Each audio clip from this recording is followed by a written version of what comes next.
तो दोस्तों नमस्कार। मैं उमंग कुमार सिंह स्वागत करता हूं आपके अपने यूट्यूब चैनल एग्ज़ाम नगरी में। और आप देख सकते हैं कि आज हम लोग लेके बैठे हैं लूसेंट को और आज है चौथा दिन। और चौथे दिन में मैं आपको कहना चाहूँगा कि आप वीडियो अगर देखते हैं तो केवल आप वीडियो देख लीजिए, सुन लीजिए और सुनने के बाद खुद एक बार नोट्स बना लीजिए। आपके ऑप्शनल जो क्वेश्चंस हैं वो बिल्कुल भी नहीं छूटेंगे, बिल्कुल भी नहीं छूटेंगे। आप हमेशा कंथस्ट रहेंगे कि मुझे क्या ऑप्शन मारना है। अगर आपको डिटेल में पढ़ना है तो कुछ चैप्टर जैसे मुग़ल साम्राज्य हम पढ़ रहे हैं, मैसूर विजय पर अभी आज पढ़ेंगे, सिख और अंग्रेज़ों का संबंध पढ़ेंगे। तो डिटेल में अगर पढ़ना है तो स्पेक्ट्रम में आधुनिक भारत के इतिहास से मैंने उसे जो है समझाया है, तो उसको हम लोग देख लेंगे। तो उसमें आपको डिटेल में सब कुछ समझ में आ जाएगी। चूँकि हम लूसेंट पढ़ रहे हैं तो हम वन लाइनर को जो क्वेश्चंस हैं, वनडे एग्ज़ाम है उसकी तैयारी कर रहे हैं, इसलिए हम इसके सारे जो भी ज़्यादा इम्पोर्टेंट तथ्य हैं सबको समाहित करते हुए एक प्रश्नों की लंबी सूची जो है हम पढ़ते आ रहे हैं। आप कोई वीडियो देखते होंगे जिस वीडियो में पूरा जो है 500 प्रश्न, 200 प्रश्न, 300 प्रश्न ऐसे करके वीडियो दे, आप केवल प्रश्न पढ़ते हैं। यहाँ हम लोग एक क्रम वाइज, एक क्रमवार जो है पढ़ेंगे। और ये लूसेंट की नई किताब आपके सामने है। तो संगम वंश और वकाटक वंश जो है वो छूटा था, तो उसको हम लोग बाद में भी कवर कर लेंगे क्योंकि उस समय हम लोग पुरानी किताब से पढ़ रहे हैं। तो दोस्तों अगर आप वीडियो देखते हैं तो प्लीज़ इसको लाइक ज़रूर किया कीजिए और अगर लगातार आप बने रहिएगा तो हम लोग सब कुछ पढ़ लेंगे। साइंस भी हम लोग पढ़ेंगे, हम लोग भूगोल भी मैप के माध्यम से पढ़ेंगे, इसके जितने भी टॉपिक्स हैं सबको कवर करेंगे। तो आज है चौथा दिन और चौथे दिन में मैंने 40 पेज, लूसेंट के 40 पेज को कवर कर लिया है। अब 40 पेज में आइए देखते हैं कि ये है लूसेंट की किताब। अब देखते हैं क्या क्या चीज़ हमने आज कवर किया है। तो ये तो किताब है, मैं इसको अलग रख देता हूँ अभी। ये है लूसेंट का नोटबुक जो मैं बना रहा हूँ, मुझे फिर से बनाना पड़ रहा है। मैं चाहता हूँ कि आप लोग भी मेरे साथ साथ बना लें, ताकि देखिए पहली बार में सब कुछ आसान नहीं होता। आपको लंबे समय तक पढ़ना है, ध्यान से धैर्यपूर्वक पढ़ना है, तभी आप लूसेंट पढ़ पाएंगे। कोई खेल तो है नहीं 30 दिन में इसको ख़त्म कर देना। 30 दिन में ख़त्म करने के लिए 4 घंटे इस पर समय भी देना पड़ेगा। तो आपको इसको जो है ध्यान से पढ़ना है और ध्यान से पढ़ने के बाद धैर्यपूर्वक पढ़ना है, क्योंकि जब हम लोग 30 दिन में ख़त्म करने का टारगेट रख रहे हैं तो हमें कुछ ज़्यादा भी पढ़ना पड़ेगा एक दिन में। तो हो सकता है वीडियो 1.5 घंटे की भी हो जाए, 1 घंटे की भी हो जाए, 1 घंटे से ऊपर की वीडियो हो जाए। और जिन लोगों ने पीछे की वीडियो नहीं देखे और डिस्क्रिप्शन बॉक्स में मैं लिंक डाल दूंगा, वो देख लीजिएगा। या फिर लूसेंट के नाम से प्लेलिस्ट है, उसमें जाके आप लोग मेरे चैनल में उस प्लेलिस्ट को भी देख सकते हैं, पीछे के वीडियो जो हाँ मैंने स्टार्टिंग से एकदम शुरू से लूसेंट शुरू किया है। तो आइए चलते हैं बिना देर के, मैं आपका समय ज़्यादा नहीं लूँगा। देखिए लूसेंट 1 लाइनर नोट्स, और ये है एक पेज में हमेशा छोड़ देता हूँ। ये है मेरी विषय सूची। देखिए पहले दिन का 10 में हमने 14 चैप्टर पढ़े थे एक दिन में। लूसेंट 1 से 10 और 1 से 7 पेज में हमारा नोट्स बना था। उसके बाद फिर हमने जो है 15 से लेके और 24 यानी 10 चैप्टर पढ़े थे। ये 10 से 20 पेज, 8 से 15 पेज में मैंने अपने नोटबुक में समाहित कर लिया। अब यहाँ पे देखिए तीसरे दिन जो है हमने पढ़े थे 25 से 34, 10 चैप्टर यहाँ भी, 10 चैप्टर यहाँ लूसेंट में 20 से 30 पेज, हमारे जो है नोटबुक में 16 से 26 पेज। उसके बाद आज हम लोग जो पढ़ने जा रहे हैं डे चौथा, उसमें एक बार नज़र डालते हैं हम लोग क्या क्या चीज़ पढ़ने वाले हैं। आप लोग देखेंगे कितना कुछ इसमें समाहित हो गया। आप दोस्त पढ़ेंगे ना तो एक एक चीज़ के लिए स्पेक्ट्रम में एक एक चैप्टर है, या फिर एक मध्यकालीन भारत आप पढ़ रहे हैं, चाहे आप आधुनिक भारत पढ़ रहे हैं, एक एक चैप्टर है लंबा लंबा इसमें दिया हुआ। तो आइए इस लूसेंट के देखिए 30 से 40 पेज नंबर, और इसमें हम लोग ये 11 पेज हम लोग आज पढ़ने जा रहे हैं, क्योंकि 30 पेज में ये मुग़ल जो साम्राज्य था इसमें अधूरा रह गया था। तो इसमें हम लोग क्या क्या पढ़ेंगे? मुग़ल साम्राज्य, मुग़ल शासन व्यवस्था, मराठों का उत्कर्ष, उत्तर मुग़ल सम्राट, आधुनिक भारत में ये सब चीज़ आते हैं। अब यहाँ से आधुनिक भारत शुरू होता है। भारत में यूरोपीय व्यापारियों का आगमन, भारत पर अंग्रेज़ों का आधिपत्य, अंग्रेज़ों के मैसूर से संबंध, सिख एवं अंग्रेज, और कंपनी के अधीन गवर्नर जनरल। कंपनी के अधीन गवर्नर जनरल समाप्त नहीं होगा, क्योंकि ये 40वें पेज में जो है केवल 2 गवर्नर के बारे में पढ़ना है, बाकी आगे के पेज में है, तो फिर हम लोग आगे पढ़ेंगे। चलिए मैं सीधे लेके चलता हूँ, पेज नंबर है 30।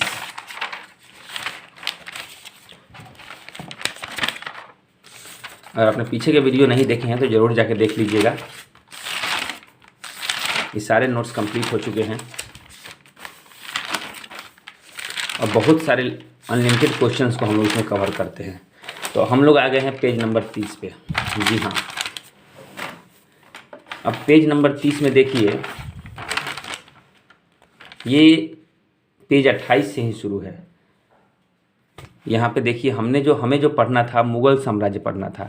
तो मुग़ल साम्राज्य जो है, हम एक बार जल्दी से नज़र डाल देते हैं इस पर थोड़ा सा क्विक में, कि 16 से 26 पेज था। तो ये क्या है, 26 पेज से ही ये स्टार्ट है, 26 से 37। ये 26 पेज से, मैंने 30 लिख दिया है, ये 26 पेज से ही स्टार्ट है। तो 26 पेज से हम लोग पढ़ते हैं मुग़ल के बारे में। ये 26वां पेज है, मुग़ल साम्राज्य। तो उस दिन पिछले वाले वीडियो में हमने ये डिस्कशन किया था कि मुग़ल साम्राज्य और उत्तर मुग़ल साम्राज्य के कौन कौन से शासक हैं। तो मैंने आपको कहा था, थोड़ा मैं सामने रखूं, कैमरा को सामने पॉइंट कर देता हूं। मैंने कहा था कि किस तरीके से आपको जो है याद रखने हैं, चीज़ों को जो है याद रखना है। तो इसमें याद रखने के लिए हमें क्या करना है, तो देखिए आप BHASJSA, भादशाह ये है मुग़ल काल के साम्राज्य। B से बाबर, 26 से 30, हुमायूं 15 से 56 तक रहा था, लेकिन बीच में 15 से 40 और 1555-56, ये 15 साल का जो है 40 से 55 के बीच का, इसमें इसने निर्वासित जीवन व्यतीत किया था। उस समय शेर शाह सूरी का हमला हुआ था इस पर। उसके बाद अकबर 1556 से 1605, जहांगीर 1605 से 1627, शाहजहां 1627 से 1657 और औरंगजेब 1658 से 1707। तो ये जो क्रम है, कभी कभी एग्ज़ाम में क्रमवार लिखने के लिए आ जाते हैं, इस क्रम को याद रखिएगा। इसके बाद जब मुग़ल काल समाप्त हुआ था तो उत्तर मुग़ल काल शुरू हुआ था। उत्तर मुग़ल काल में देखिए आप कि सबसे पहले बहादुर शाह, तो ये बहादुर शाह 1 और सबसे लास्ट में बहादुर शाह 2, जिनको बहादुर शाह जफ़र भी कहते हैं। तो अंतिम और पहला तो आपको ऐसे ही याद हो जाएगा। एक इसमें जो है जहांदार शाह, देखिए बहादुर शाह और जहांदार शाह, ये 2 साथ साथ 2 शाह है, बहादुर शाह और जहांदार शाह। बीच में एक फारुखसियर घुस गया है। बहादुर शाह 1707 से 12, 5 साल, और जहांदार शाह केवल 1 साल, क्योंकि इसको लंपट मूर्ख बोला जाता था। फारुखसियर घृणित कायर, इसको बोला जाता था 6 साल। उसके बाद देखिए फिर 2 शाह है, 2 शाह बीच में फारुखसियर, फिर 2 शाह, मोहम्मद शाह और अहमद शाह। उसके बाद 3 गो जो है द्वितीय वाले हैं, 2 वाले हैं, जैसे आलमगीर द्वितीय, शाह आलम द्वितीय, आलम नाम मैच कर रहा है, और अकबर द्वितीय, और उसके बाद फिर अंत में बहादुर शाह जफ़र। तो ये उत्तर मुग़ल काल के शासक हैं, यानी ये मुग़ल काल में सब कुछ शीर्ष पे था और इनमें मुग़ल काल की स्थिति गिरती गई, इसलिए उत्तर मुग़ल काल की संज्ञा इसको दी गई। चलिए डिटेल में पढ़ते हैं मुग़ल साम्राज्य को। तो पहले मुग़ल साम्राज्य के जो संस्थापक थे, मतलब था, इतने तो इज्जत मैं दूंगा नहीं, जिनका नाम था बाबर 1526 से 30, और बाबर की जो मातृभाषा थी वह थी तुर्की। इसे आप हमेशा याद रखें, कभी कभी पूछ देता है, बहुत सारे लोग उर्दू मार देते हैं, बहुत सारे लोग फ़ारसी मार देते हैं, लेकिन बाबर जो है वो एक तुर्क सम्राट था। जी हाँ, और इसकी मातृभाषा जो थी वह तुर्की थी। इसका जन्म 1483 में हुआ था फरगना में, 1483 में फरगना में, और गद्दी मिली थी 94 में।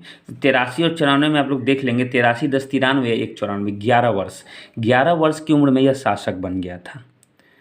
11 वर्ष की उम्र में इसे शासक बना दिया गया था, लेकिन इसने बादशाह की उपाधि जो है वो 1507 में धारण की। तो जब प्रश्न आए कि गद्दी कब की, तो 1194, 11 वर्ष की उम्र में। लेकिन बादशाह कब बना, गद्दी मत्ते मिलने का तो बादशाह नहीं बनना होता है, गद्दी का तो हक वो जब से जन्म लेता है तभी से हो जाता है।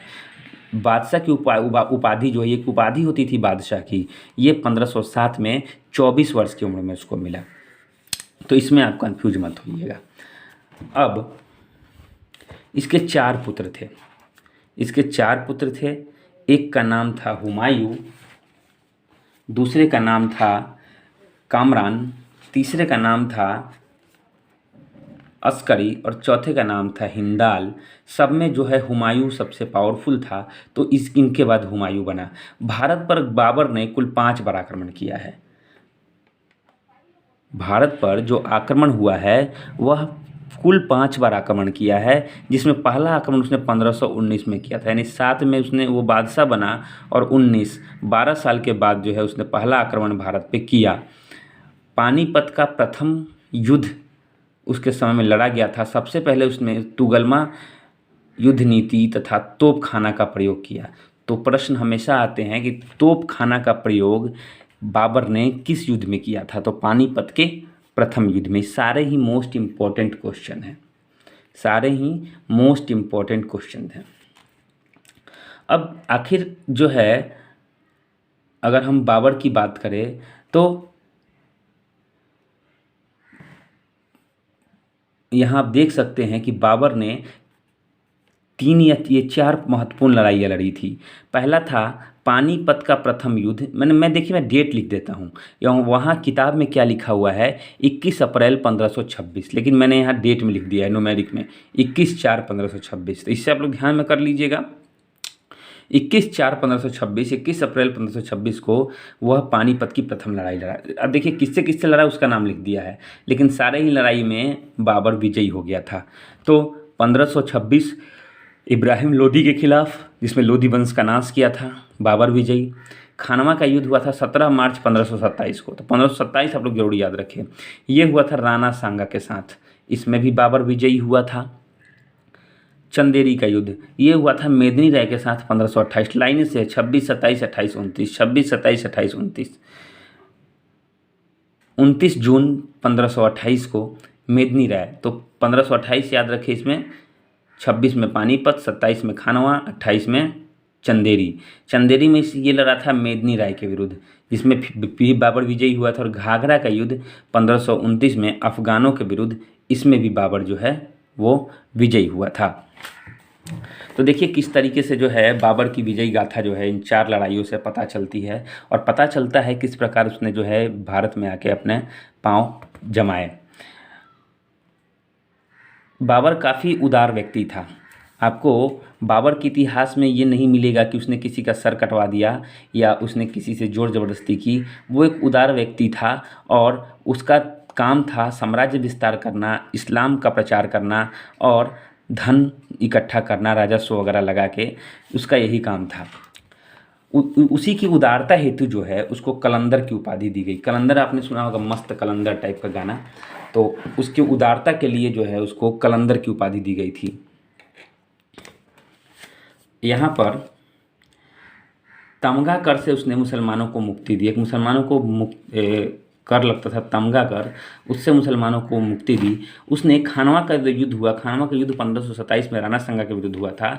एक समय ऐसा आया था कि खानवा के युद्ध में बाबर को लगा था कि वो हार जाएगा। जब उसके सैनिक हार के बैठ गए तो उसने जिहाद का नारा दिया। जिहाद मतलब होता है अपने धर्म की रक्षा करते हुए मर जाओ, अपने धर्म की किसी तरह से रक्षा करो, या फिर धर्म के बिना जिंदा मत रहो, ऐसे ही कुछ रहता था। तो जिहाद का नारा जो है उसने खानवा युद्ध में दिया था, और उसमें जब जीत हासिल हुई तो खानवा के युद्ध में जीत के साथ उसे गाजी की उपाधि मिली थी। खानवा युद्ध में उसने राणा सांगा को हराया था तो उसे गाजी की उपाधि मिली थी, और इसी युद्ध में उसने किसका नारा दिया था? जिहाद का नारा दिया था। 26 दिसंबर 1530 को उसकी मृत्यु हो गई आगरा में। आगरा में एक आराम बाग किला है, उसमें जो है उसको दफनाया गया। फिर वहाँ से बाद में उसको काबुल में दफनाया गया। अंततः बाबर का जो मकबरा है वो कहाँ है? काबुल में। बाबर का मकबरा अगर पूछा जाए तो कहाँ है? काबुल में। अपनी आत्मकथा उसने लिखी थी, अपने बारे में अपनी कहानी लिखी थी, जिसका नाम था बाबरनामा। और बाबरनामा जो है उसका फ़ारसी में अनुवाद जो है अब्दुल रहीम खान खाना ने की थी। मैं आपको बता दूं, ये अब्दुल रहीम खान खाना जो है, यह जो है इन्होंने बाबरनामा की जो है का अनुवाद फ़ारसी में किया था, और ये अकबर के नवरत्न में से एक थे। उसके बाद यहाँ पे ख्वाजा उबैदुल्ला अहरार का अनुयायी था। बाबर किनका अनुयायी था? ख्वाजा उबैदुल्ला अहरार, यानी बाबर भी किसी का अनुयायी था। बाबर का उत्तराधिकार कौन हुआ? हुमायूं। बाबर का उत्तराधिकारी जो है वह हुआ हुमायूं। चलिए जानते हैं हुमायूं के बारे में। तो देखिए, हुमायूं ने कई लड़ाइयाँ लड़ी, लेकिन हुमायूं को, अब देख लिया आपने हुमायूं यहाँ पर, हुमायूं को 15 वर्ष तक वो निर्वासित रहा। मैंने यहाँ लिखा है 1530 से 40 और फिर 55 में आके 56, 1 साल। तो ये 40 से 55 का जो समय था इसमें वो नहीं था, उसमें वो निर्वासित था। निर्वासित रहा और निर्वासित रहकर उसने यहाँ देखिए बदख्शां, जी हाँ, बदख्शां का वह सूबेदार रहा। 1533 में दीनपनाह नगर की स्थापना की। जब उसका कार्यकाल था, अपने कार्यकाल में उसने क्या किया, दीनपनाह नगर की स्थापना की। एक युद्ध उसने लड़ा, बिलग्राम या कन्नौज का युद्ध। जी हाँ, बिलग्राम या कन्नौज का युद्ध। इसी के युद्ध के बाद जो है उसको निर्वासित कर दिया गया था। इसका मतलब है कि शेरशाह सूरी ने जो निष्कासित उसे किया था बिलग्राम कन्नौज के युद्ध में, ये लड़ा गया था 17 मई 1540 को, 17/5/1540 को, और इसमें शेरशाह विजयी हुआ था। शेरशाह विजयी हुआ था, लेकिन यहाँ पे उतना नुकसान उसको नहीं हुआ था। दोबारा यहाँ पे मैंने उल्टा थोड़ा लिख दिया है। क्यों ऐसा लिखा है, क्योंकि ये युद्ध फाइनल युद्ध था, इसके बाद उसको निर्वासन मिल गया था, तो मेरा ध्यान इसी पे था। इससे पहले एक और युद्ध हुआ था, चौसा का युद्ध 1539 में। तो शेरशाह इसमें विजयी हुआ था, लेकिन इसने ज़्यादा क्षति हुमायूं को नहीं पहुंचाई थी। लेकिन दोबारा एक ही साल के बाद, 1 साल के बाद, देखिए 25/6 और 17/5, लगभग 1 साल के बाद 1540 में जब बिलग्राम और कन्नौज का युद्ध हुआ, इसमें क्या हुआ, बहुत क्षति हुई हुमायूं को भागना पड़ा और खुद को बचाना पड़ा। 15 साल के निर्वासन में उसने क्या किया, जब आदमी निर्वासित होता है ना, तो दिमाग घूमता है, तो दिमाग को शांत करने के लिए उसने अपना एक साथी खोज ली। 15 साल का निर्वासन उसने हिंदाल में जो है हमीदा बेगम से विवाह किया। उनकी पत्नी का नाम हमीदा बेगम। 1541 में, 40 में निर्वासन हुआ, 21 साल के बाद वो शादी कर लिया। अब 1555 में क्या हुआ, उसने सूरी शासक एक सिकंदर था। हमेशा तो शेरशाह सूरी रहेगा नहीं। शेरशाह सूरी के मरने के बाद 1555 में जो है एक सूरी शासक था सिकंदर, उसको क्या किया, उसने पराजित कर दिया और फिर से दिल्ली की गद्दी हथिया ली। तो 1555 में हथियाई और 56 में फिर वो चल बसा। तो यहाँ पे 1556 में ही हुमायूं की मृत्यु हो गई थी। अब हुमायूं जो है एक ऐसा शासक था, ये प्रश्न आता है हमेशा कि ऐसा कौन सा शासक था जो ज्योतिष में विश्वास रखता था और सप्ताह में 7 दिन जो है 7 तरह के कपड़े पहनता था, 7 रंग के कपड़े पहनता था। वो हुमायूं था, ज्योतिष में विश्वास रखता था और सप्ताह में जो है 7 रंग के कपड़े वह पहनता था। 1/1/1956, एकदम 56 में पहले ही साल जो है दीनपनाह भवन एक था, वो उसमें पुस्तकालय भवन था। तो पुस्तकालय की सीढ़ी से गिरकर जो है उसकी मौत हो गई। एक लेन पुल है, लेन पुल, आप इनका नाम याद रखिएगा, ये हमेशा प्रश्न आते हैं। लेन पुल ने कहा कि तमाम जिंदगी जो है वह गिरते पड़ते अपने जीवन बिताया और अंत में गिरते पड़ते ही जीवन से मुक्त हो गया। ये किसने कहा था, लेन पुल ने कहा था। हुमायूं नामा की रचना जो है गुलबदन बेगम ने की थी। हुमायूं नामा यानी हुमायूं के कहानियों का वर्णन एक रचना में है, हुमायूं नामा जिसका नाम है, और उसके लेखक, उसके लेखिका कौन थी, गुलबदन बेगम थी। ये हुमायूं की कहानी जो है यहाँ पे हम समाप्त कर चुके हैं। अब आते हैं शेरशाह। देखिए शेरशाह 1540 से 1545, जी हाँ, शेरशाह 1540 से 1545, ये इसके बाद नहीं आया था। शेरशाह ने बस बीच में जो 15 साल जो उसको निर्वासित कर रखा था, तो उस 15 साल में शेरशाह 1540 में तो निर्वासित कर दिया और 45 तक, 5 साल तक रहा था। उसके बाद उसके जो है उत्तराधिकारी रहे थे। उन्हीं उत्तराधिकारी में से एक को हुमायूं ने लास्ट में हरा दिया था 55 में, और वह शासक बना था। तो शेरशाह सूरी का काल 1540 से 45 था। ये मुग़ल साम्राज्य का हिस्सा नहीं है, ये मुग़ल साम्राज्य का हिस्सा नहीं है, चूँकि हुमायूं के बाद अकबर आए थे। हमें ये यहाँ पर जो है, यहाँ पर अकबर के बारे में पढ़ना है। ये शेरशाह सूरी के बारे में हम इसलिए पढ़ना है कि इससे संबंधित प्रश्न आते हैं, और ये एक ऐसा शासक है जिसने हुमायूं को हराया था, किसमें, चौसा के युद्ध में और बिलग्राम कन्नौज के युद्ध में। तो देखिए अफ़गान वंशीय था, ये सूर साम्राज्य का संस्थापक था। ये जो है पहला अफ़गान शासन जो है इसी ने जो है दिल्ली में डाला था। बचपन का नाम इसका फरीद था। इसने एक शेर का शिकार किया था, शेर को मारने की वजह से इसको शेरशाह की उपाधि दी गई थी। बचपन का नाम क्या था? फरीद। पिता थे हसन खान जो सासाराम के जमींदार थे, इसीलिए सासाराम में ही शेरशाह सूरी का मकबरा भी है। बिलग्राम युद्ध 1540 के बाद दिल्ली की गद्दी उसे मिली। पहली बार दिल्ली में अफगान शासक कोई बना। उसके बाद उसने क्या किया, कलिंजर के किले को जीतने में उसकी मृत्यु हो गई। उसमें वह क्या कर रहा था, उक्का नामक शस्त्र चला था। उक्का क्या होता है? एक तोप होता है, छोटी तोप, जिसको कंधे पर रख के चलाना होता है। देखा होगा आपने नेवी आर्मी वगैरह में, या फिल्म देखा होगा कोई आर्मी बनी हुई तो उसमें देखा होगा।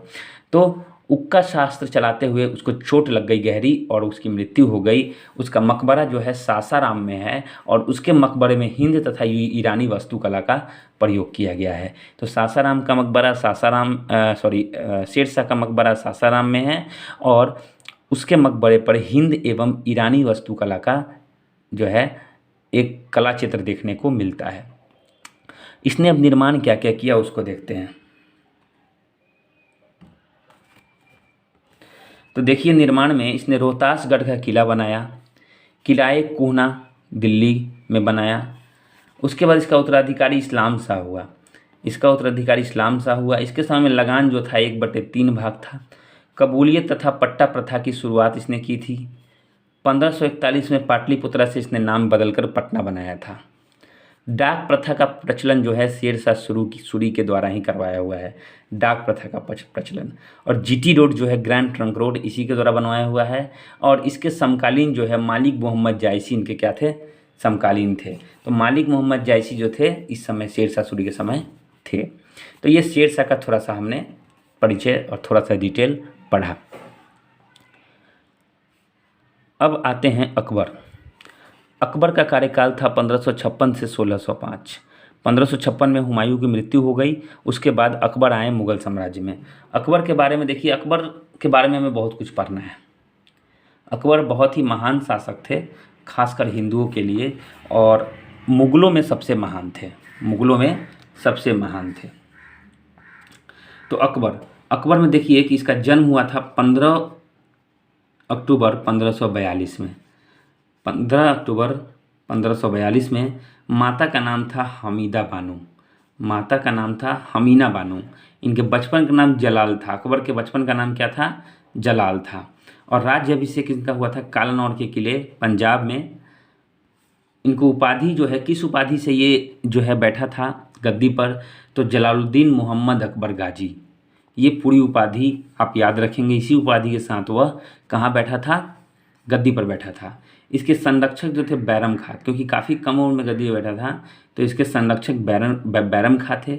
बैरम खां की मृत्यु जो है, बैरम खां की हत्या कर दी गई, और वो हत्या किसने की? मुबारक खां ने की 1561 में। खैर, अकबर ने बहुत ही महत्वपूर्ण लड़ाई लड़ी थी, पानीपत का द्वितीय युद्ध। पानीपत का प्रथम युद्ध किसने लड़ा था? बाबर ने। पानीपत का द्वितीय युद्ध किसने लड़ा था? अकबर ने। 5 नवंबर 1556 को, जी हाँ, 5 नवंबर 1556 को इसने हेमू के साथ लड़ाई लड़ी थी। इसमें हेमू की पराजय हुई थी। अकबर चूँकि बहुत ही महान शासक था, अच्छा राजनीतिकार था, कई भाषा का ज्ञाता था और शक्तिशाली तो था ही उस समय, तो इसलिए उसने आराम से हेमू को हरा दिया। उसके बाद एक और युद्ध उसने लड़ा, हल्दी घाटी का युद्ध, जो बहुत ही फेमस है, 1576 में, 20 साल के बाद, 18 जून 1576 को। इसमें महाराणा प्रताप की हार हुई थी। महाराणा प्रताप के साथ जो है उसने लड़ा था। अकबर इसमें भी विजयी हुआ था। उसके बाद मुग़ल नेतृत्व जो है उसमें मान सिंह ने किया था। देखिए, उस समय क्या था अकबर के काल में या महाराणा प्रताप के काल में कि हिंदू मुस्लिम ज़्यादा देखा नहीं जाता था। उस समय हिंदू मुस्लिम ज़्यादा नहीं देखा जाता था। उस समय जो योग्य है उसको वो पद मिलता था। अकबर के समय में बड़े बड़े हिंदू जो हैं, माफ़ कीजिएगा, हिंदू जो थे वो बड़े बड़े पद पर आसीन थे। जैसे मुग़ल नेतृत्व उस समय राणा प्रताप से लड़ते हुए मान सिंह ने किया था। मान सिंह उसका सेनापति बना था। वहीं पर महाराणा का नेतृत्व कौन कर रहे थे? तो हाकिम खां सूर। देखिए, एक हिंदू साम्राज्य का जो है वह मुस्लिम कर रहा था और मुस्लिम साम्राज्य का हिंदू सेनापति। इससे पता चलता है कि उस समय टैलेंट जो था बहुत बड़ी चीज़ थी, क्षमता होनी चाहिए, धर्म नहीं देखा जाता था। महाराणा प्रताप के बारे में थोड़ी कुछ अच्छी चीज़ें जान लेते हैं। जैसे महाराणा प्रताप की मृत्यु तो खैर हो गई थी 1597 में, 19 जनवरी 1597 में। ऐसा नहीं है कि वो जो है हार के मरे थे, हार तो गए थे लेकिन मरे नहीं थे। उनकी मृत्यु जो है धनुष पे प्रत्यंचा चढ़ाने के चक्कर में जो है उनको आंतरिक चोटें आ गई थी, जिससे जो है वो बीमार पड़े और उनकी मृत्यु हो गई। हल्दी घाटी के पश्चात उन्होंने अपनी राजधानी डुंगरूपुर के निकट चांवड़ में बनाई थी, डुंगरूपुर के निकट चांवड़ में। और उनके घोड़े का नाम चेतक था और हाथी का नाम राम प्रसाद था। ये चेतक और राम प्रसाद दोनों ही बहुत ही ज़्यादा वफादार थे अपने मालिक के। घोड़ा चेतक जिसकी मृत्यु हुई थी ये भी शहीद हो गया था, और हाथी राम प्रसाद। अकबर की धार्मिक नीति तथा प्रशासन, मैंने इसको थोड़ा सा यहाँ पे हाईलाइटेड किया है।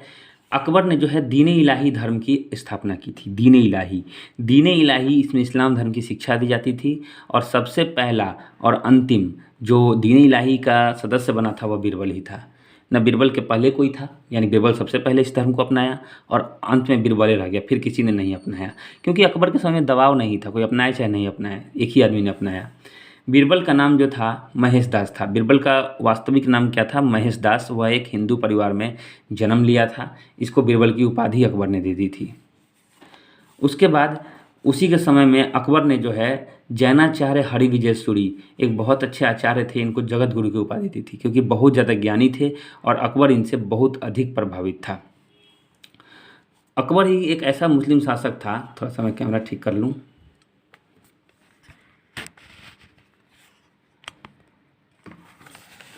जी हाँ, अकबर ही एक ऐसा मुस्लिम शासक था जो अपने दरबार में सूर्य उपासना वो करवाता था, सूर्य की उपासना करवाता था, सूर्य की पूजा करवाता था।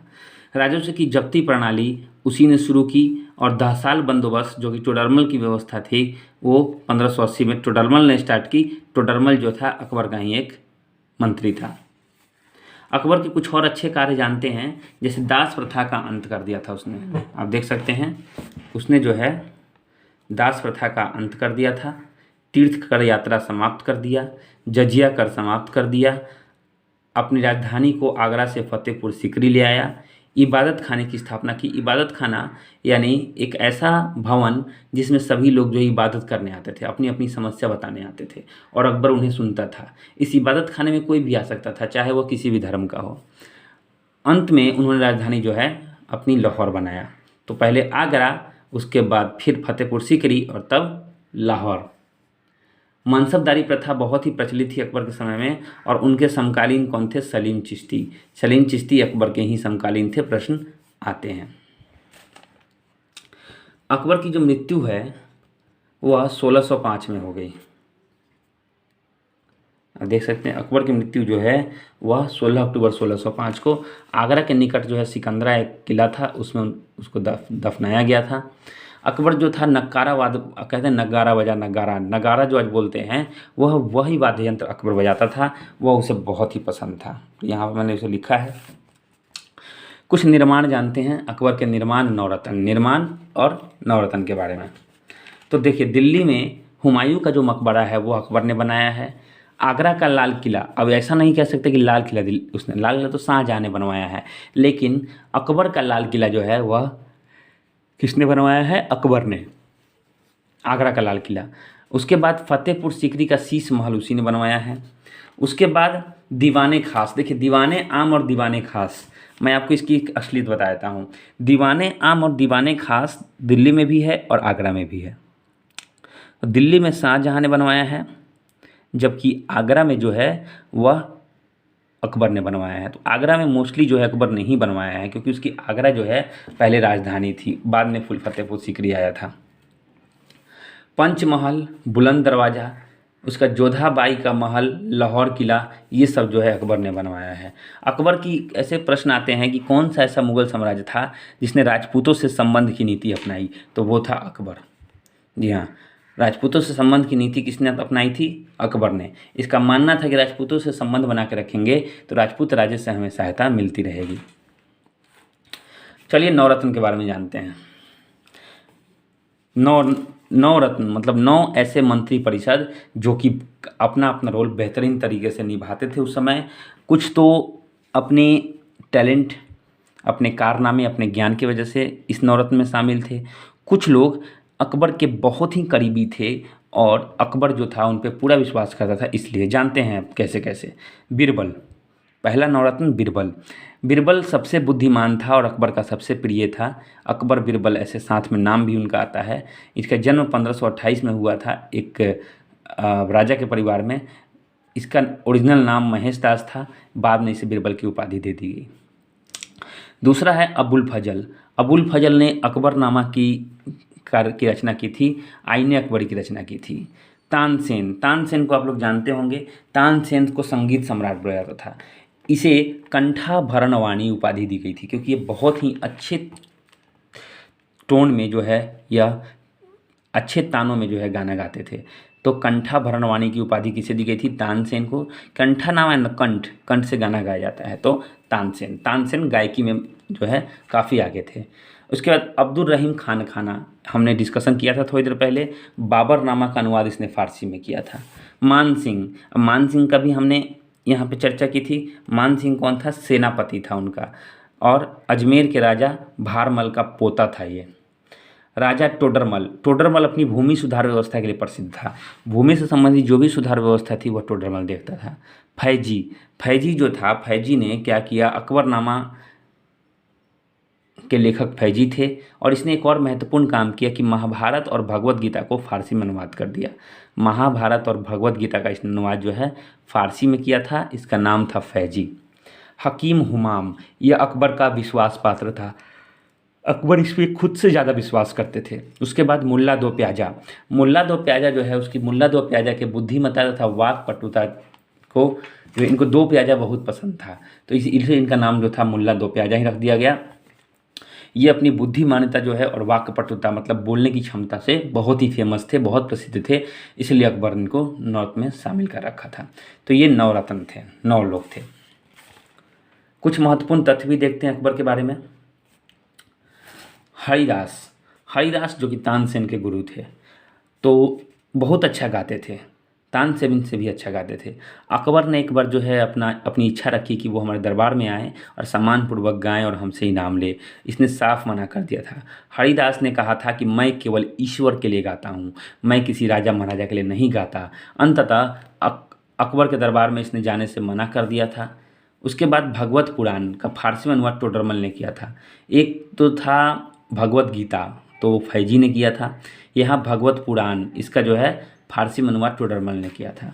बदायूं ने सिंहासन बत्तीसी का अनुवाद किया था फारसी में, बदायूं ने सिंहासन बत्तीसी का अनुवाद किया। अकबर का काल जो है हिंदी साहित्य का स्वर्ण काल बोला जाता है क्योंकि जितने भी अच्छे अच्छे कवि थे, अच्छे अच्छे अनुवादकर्ता थे, अच्छे अच्छे गायक थे, ये सभी एक से बढ़ के एक लोग जो थे वे अकबर के काल में थे। इसलिए अकबर का काल जो है हिंदी साहित्य का स्वर्ण काल कहा जाता है। आशा करता हूँ अकबर का ये पूरा साम्राज्य आप लोग समझ गए होंगे। अगर अकबर के बारे में आपको जानना है तो एक अकबर के जीते हुए क्षेत्र थे, तो आप इस मैप से जानिए। जी हाँ, एक मैप है, मैं आपके सामने वो मैप रख रहा हूँ। आप इसको ध्यान से देखेंगे और इस मैप की सहायता से आप चाहें तो मैप की सहायता से याद भी रख सकते हैं। लेकिन देखिए, मैं आपको दिखाता हूँ कि अकबर के क्षेत्र कहाँ कहाँ थे। तो ये जो आप मैप देख रहे हैं अपने स्क्रीन के सामने, इसको ध्यान से देखिए। जो भी ये लाइनिंग वाला क्षेत्र दिख रहा है, शेडिंग वाला छायादार क्षेत्र, इसमें सभी में अकबर का राज्य था। आप चाहें तो ये उस समय का भारत का नक्शा है, क्योंकि अब तो भारत आज़ाद हो गया है, तो अब तो अलग अलग बट गया। उस समय न बटा था न छटा था। अफगानिस्तान वगैरह सब बगल में ही थे, पाकिस्तान वगैरह सब सिंध में, सब भारत में थे। अफगानिस्तान भारत में नहीं था, लेकिन पाकिस्तान का कोई नामो निशान नहीं था। तो देखिए यहाँ पे मालवा, अजमेर, आगरा, दिल्ली, मुल्तान, है ना, औध, बरार, उसके बाद बिहार, इलाहाबाद, बंगाल, ये सब जगह सिंध में, सिंध प्रांत, काबुल, सब जगह कश्मीर, सब जगह जो है बस दक्षिण भारत और थोड़ा सा आप कह सकते हैं कि दक्षिण पूर्वी भारत थोड़ा सा जो है उससे गोंडवाना क्षेत्र वगैरह थोड़ा अकबर से आज़ाद था। अकबर का बहुत बड़ा क्षेत्र जो था वह भारत में था। तो आप मैप से एक बार खाली देख लेंगे तो आपको जो है यह याद हो जाएगा। अब आते हैं जहांगीर के बारे में। जहांगीर के बारे में पढ़ते हैं। जहांगीर 1605 से 1627, इसका नाम था सलीम, इसका नाम था असली नाम सलीम। भारत में न्याय की जंजीर के लिए इसे माना जाता था। इसने एक न्याय की जंजीर लगा रखी थी, उस जंजीर को जो भी बजाता था और बजा के जो जहांगीर से सीधे जो है न्याय मांग सकता था। सोने की जंजीर इसने लगाई थी। तुजुके जहांगीर जो था, मोतबिंद खां जो थे, उन्होंने तुजुके जहांगीर का निर्माण किया। जहांगीर के जो भी लेख है आपको अशोक के कौसंबी लेख में मिलेंगे। तो ऐसा प्रश्न आता है कि जहांगीर का लेख अशोक के कौन से लेख में मिलता है, तो कौसंबी लेख में, या फिर अशोक के कौसंबी लेख में किस मुगल साम्राज्य का वर्णन मिलता है, तो जहांगीर का। जहांगीर का एक पुत्र था खुसरो। खुसरो जो था उसने विद्रोह कर दिया था और अपने ही पिता से लड़ाई करने चला था। तो खुसरो को जो है सहायता की थी गुरु अर्जुन देव ने। गुरु अर्जुन देव ने उसको क्या किया था, शरण दी थी अपने यहाँ। तो इसलिए उसने क्या किया, गुस्से में जहांगीर ने गुरु अर्जुन देव को फांसी दे दी। गुरु अर्जुन देव को फांसी दे दी। उसके बाद नूरजहाँ, देखिए नूरजहाँ की एक कहानी मैं बताता हूँ। नूरजहाँ पहले जो था अली कुली बेग से इसका विवाह हुआ था। इसका असली नाम मेहरुनिसा था। इसकी पहली शादी हुई थी अली कुली बेग से। जब अली कुली बेग की मृत्यु हो गई तो 1611 में जब पहली बार जो है जहांगीर ने नूरजहाँ को देखा तो उसकी सुंदरता पर फिदा हो गया और 1611 में विधवा नूरजहाँ से जहांगीर ने विवाह कर लिया। उसके बाद नूरजहाँ की जो माता थी अस्मत बेगम थी। नूरजहाँ की माँ कौन थी, अस्मत बेगम। इत्र निकालने की विधि, गुलाब से इत्र निकालने की विधि की शुरुआत, खोज किसने की है, अस्मत बेगम ने की है। ये प्रश्न आया था, रेलवे में कई बार आया हुआ है कि गुलाब से इत्र निकालने की विधि की जो है शुरुआत या खोज किसने की थी, तो अस्मत बेगम ने, जो कि कौन थी, नूरजहाँ की माँ थी और जहांगीर की सास थी। 28 अक्टूबर 1627 को इसकी मृत्यु हो गई। इसको जो है शहादरा वो दिल्ली वाला नहीं, लाहौर में दफनाया गया। लाहौर में एक शहादरा है, वहाँ पर जो है इसको दफनाया गया। नूरजहाँ ने क्या किया, इसका मकबरा बनवाया। नूरजहाँ ने इसका क्या किया, मकबरा बनवाया। चित्रकला का स्वर्ण युग माना जाता है। इसका चित्रकला का वर्णन जो है हमजा नामा में है। तो क्यों माना जाता है, क्योंकि जहांगीर जो था वो चित्रों का बहुत ही बड़ा शौकीन था। हर धर्म के चित्र जो है उसने बनवा के अपने राज्य में, अपने राज दरबार में लगवाए हुए थे। और उसकी इतनी पहचान थी, वो कहता था कि मैं चित्रों को देखकर चित्रकारों की पहचान कर सकता हूँ और ये भी बता सकता हूँ कि उसका नाक किसने बनाया है, मुंह किसने बनाया है। मतलब चित्रकला का महान शौकीन था। तो ये प्रश्न आया था कि ऐसा कौन सा मुगल शासक था जो ये कहता था कि मैं चित्रों को देखकर चित्रकारों की पहचान कर सकता हूँ, तो वो कौन थे, जहांगीर थे। सबसे पहला जो है पूर्ण रूप से सफ़ेद संगमरमर से बनी पहली इमारत जहांगीर ने बनवाई थी और ये जहांगीर के समय बनी थी और इस मकबरे का नाम था इत्माद उदौला का मकबरा। इत्माद उदौला का मकबरा पूरी तरह सफ़ेद संगमरमर से पहली बार बनी थी। Captain Hawkins, Sir Thomas Roe, William Finch, Edward Terry, ये सब जो हैं कुछ लोग जो कि जहांगीर के दरबार में आए थे या जहांगीर के समय में इन्होंने हस्तक्षेप किया था। तो ये जहांगीर का थोड़ा कहानी है और पढ़ते हैं जहांगीर के बारे में। तो यहाँ पर ख़त्म हो गया जहांगीर की कहानी। अब आते हैं शाहजहाँ। शाहजहाँ थोड़ा बड़ा है, इसे ध्यान से देखेंगे।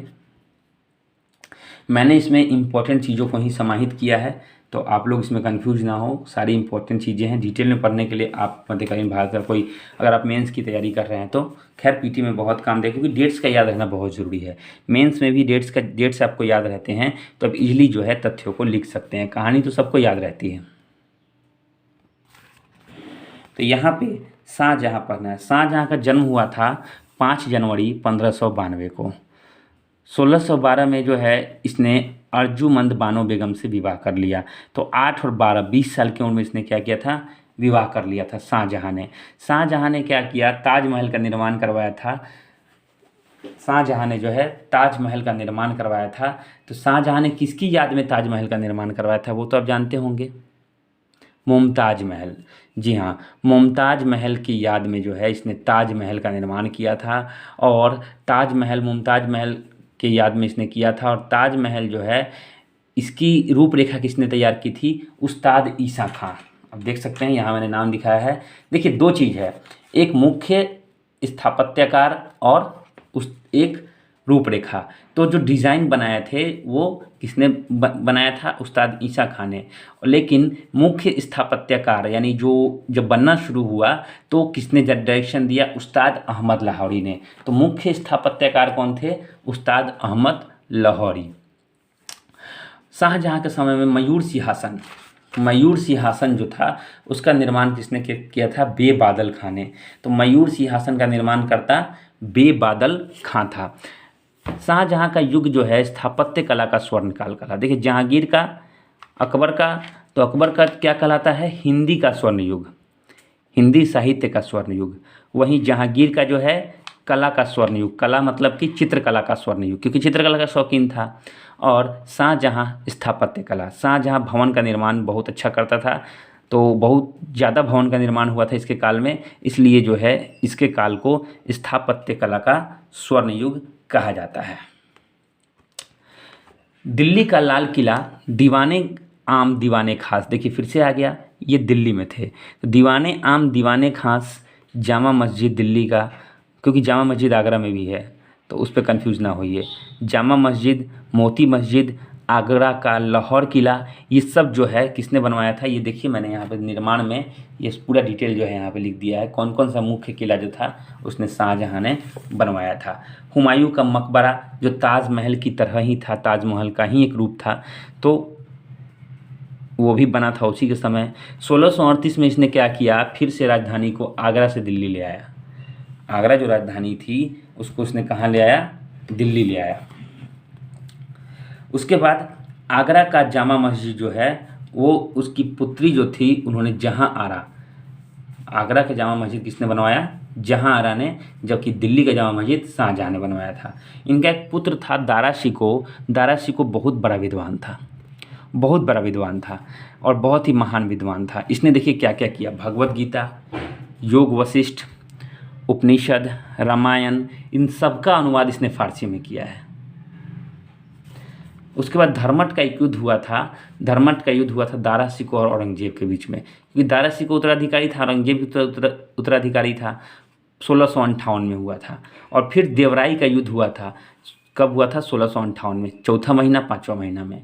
दोनों में ही दारा हार गया, और दारा हार गया तो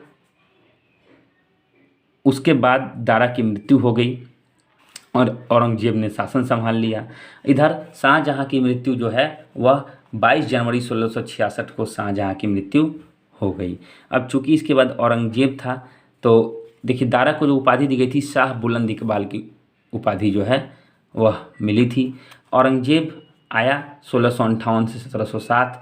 इसको जिंदा पीर बोला जाता था, क्योंकि सज़ा देने में ये माहिर था, इसलिए इसको जिंदा पीर बोला था। ये सुन्नी धर्म में, मुस्लिम में दो प्रकार के धर्म होते हैं, शिया धर्म, सुन्नी धर्म, दो तरह के संप्रदाय। तो औरंगजेब जो था सुन्नी धर्म को मानने वाला था, इस्लाम के कौन से धर्म को? सुन्नी धर्म को। जन्म ही हुआ था इसका 24 अक्टूबर 1618 में दोहात गुजरात में, और विवाह हुआ 37 में, 19 साल की उम्र में। किसके साथ हुआ? दिलरास बानो बेगम के साथ। दिल्ली में जो है जब देवराई का युद्ध ये जीता 1659 में, 1659 में इसने 15 मई 1659 को देवराई का युद्ध जीता। तो प्रश्न आता है कि कौन सा युद्ध जीतकर अंग्रेज ने दिल्ली में, औरंगजेब ने दिल्ली में प्रवेश किया? तो देवराई का युद्ध। इसके गुरु थे मीर मोहम्मद हकीम। मीर मोहम्मद हकीम जो थे वह कौन थे? औरंगजेब के गुरु थे। इसी के समय पुरंदर की संधि हुई थी जयसिंह और शिवाजी के बीच में, 22 जून 1665 को जयसिंह के साथ। इसके बारे में हम डिटेल में आगे पढ़ेंगे। 1666 में आगरा के किले में शिवाजी को कैद कर दिया गया किया था औरंगजेब ने।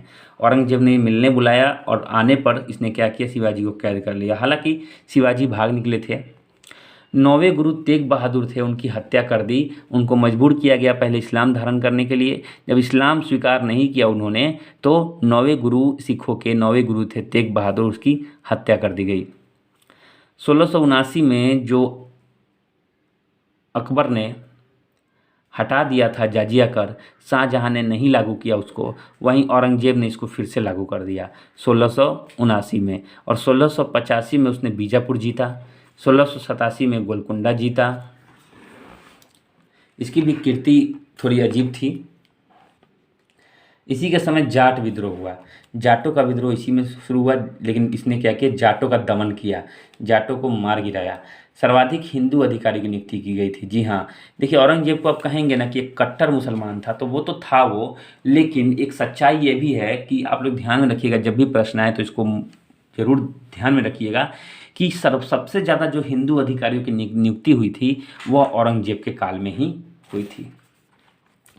औरंगजेब ने कुरान को जो है शासन का अधिकार बनाया। तो ऐसा कौन सा शासक था जिसने शासन का अधिकार कुरान को बनाया? तो औरंगजेब।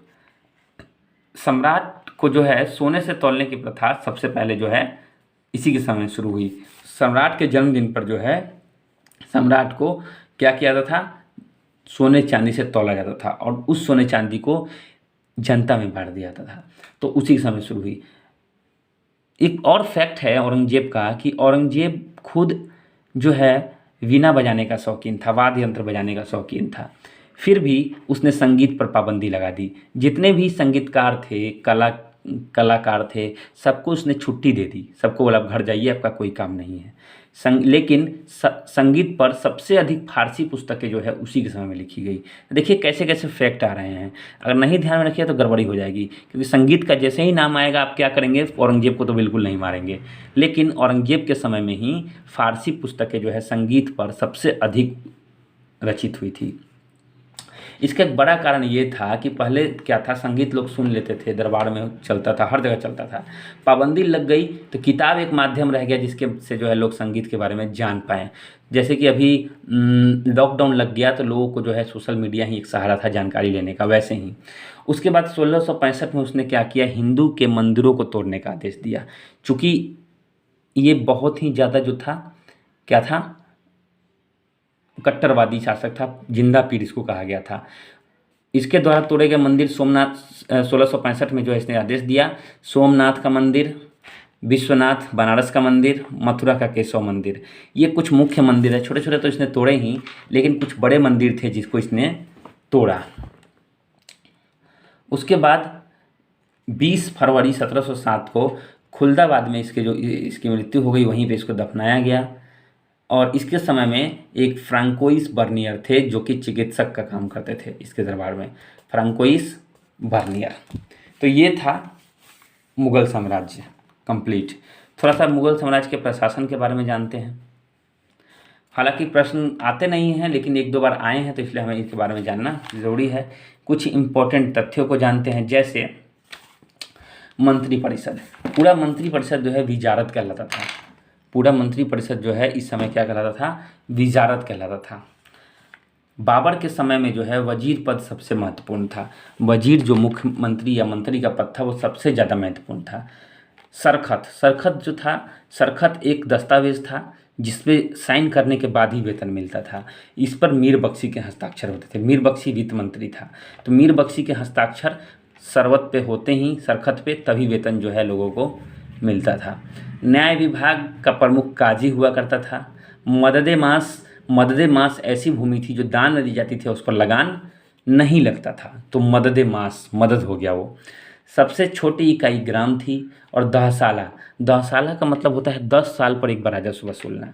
तो ये 10 साल पर राजस्व वसूलने की जो पद्धति थी, इसकी शुरुआत किसने की थी, टोडरमल बंदोबस्त का ही यह एक भाग था। टोडरमल ने और एक काम किया कि भूमि खेती वाली भूमि थी उसको देखिए पोलज कहा जाता था। 4 तरह में बांटा, पोलज, परती, चाचर, बंजर। ऐसे दो को याद रखें, पोलज, परती, चाचर, बंजर। पोलज जिस पे लगातार खेती होती थी, परती जिस पे 1 या 2 वर्ष के अंतराल पे खेती होती थी, चाचर जिस पे 3 या 4 वर्ष के अंतराल पे खेती होती थी, और बंजर जो खेती योग्य थी ही नहीं। जी हाँ, जो खेती योग्य थी ही नहीं, इस पे खेती नहीं होती थी। किसान जो थे, किसान को 3 भाग में बांटा गया है, 3 कैटेगरी में। पहला था खुद काश्त। खुद काश्त का मतलब था स्थानीय किसान। खुद काश्त का मतलब स्थानीय किसान। उसके बाद पाही कस्त जो थे वो दूसरे गांव के कृषक थे। और मुजारियन जो थे वो क्या करते थे, स्थानीय किसानों जो ज़मीन पर खेती नहीं करते थे उस खेती को भाड़े पर लेकर जो है वह खेती करते थे। भूमि का एक और रूप था तीन उसमें खालसा, जागीर और मदद-ए-मास। खालसा जो बादशाह के सीधे नियंत्रण में थी, इस पर कर नहीं लगता था। जागीर जो तनख्वाह के बदले दी जाती थी, और मदद-ए-मास इस पे जो है लगान नहीं लगती थी, लगानहीन भूमि थी, अनुदान के रूप में, दान के रूप में दिया जाता था। तो ये 3 भाग में भूमि की हो गई। खालसा भूमि बादशाह के नियंत्रण में, जागीर तनख्वाह के बदले, और मदद-ए-मास जो कि मदद के रूप में था, इसको सयूरगाल भी बोलते थे। सयूरगल यह अनुदान के रूप में, दान के रूप में दी जाती थी। तो इसको आप लोग ध्यान में रखेंगे।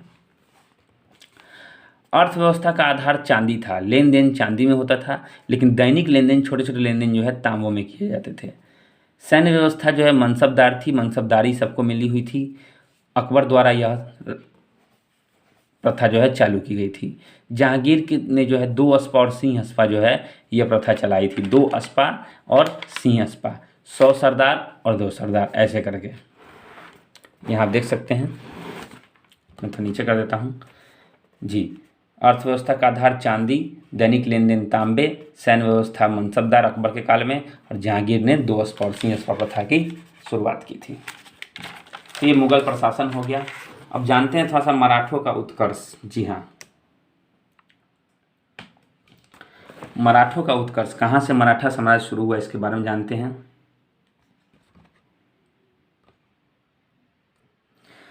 तो मराठाओं के बारे में संस्थापक जो थे मराठा साम्राज्य के, वो थे वीर शिवाजी। जी हाँ, शिवाजी जिनका जन्म हुआ था, शिवाजी के बारे में जानते हैं। शिवाजी का जन्म हुआ था 6 अप्रैल 1627 को शिवनेर के दुर्ग में।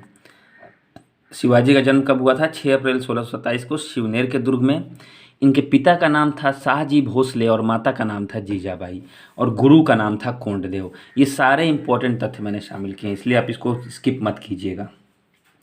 इनका विवाह हुआ था साईबाई निम्बालकर से 1640 में। तो 27 में और 40 में, 13 साल की उम्र में इनका विवाह हुआ था। सबसे पहला सैन्य अभियान जो है इन्होंने बीजापुर के खिलाफ किया था। बीजापुर के खिलाफ पहला सैन्य अभियान इन्होंने किसके खिलाफ किया था? बीजापुर के खिलाफ। आप लोग जो है इसको ध्यान में रखिए, बहुत ही महत्वपूर्ण है। विवाह जो है, विवाह इनका साईबाई निम्बालकर के साथ हुआ था। इसके बाद इन्होंने अपनी राजधानी रायगढ़ में 1656 में रखी। 1656 में उन्होंने अपनी राजधानी कहाँ बनाया? रायगढ़ में। उसके बाद राजा की उपाधि औरंगजेब ने इनको किसकी उपाधि दी? राजा की। राजा की उपाधि शिवाजी को किसने दी थी? औरंगजेब ने। तो जब आपने नहीं पढ़ा है तो कभी भी औरंगजेब लेके नहीं चलेंगे। क्यों?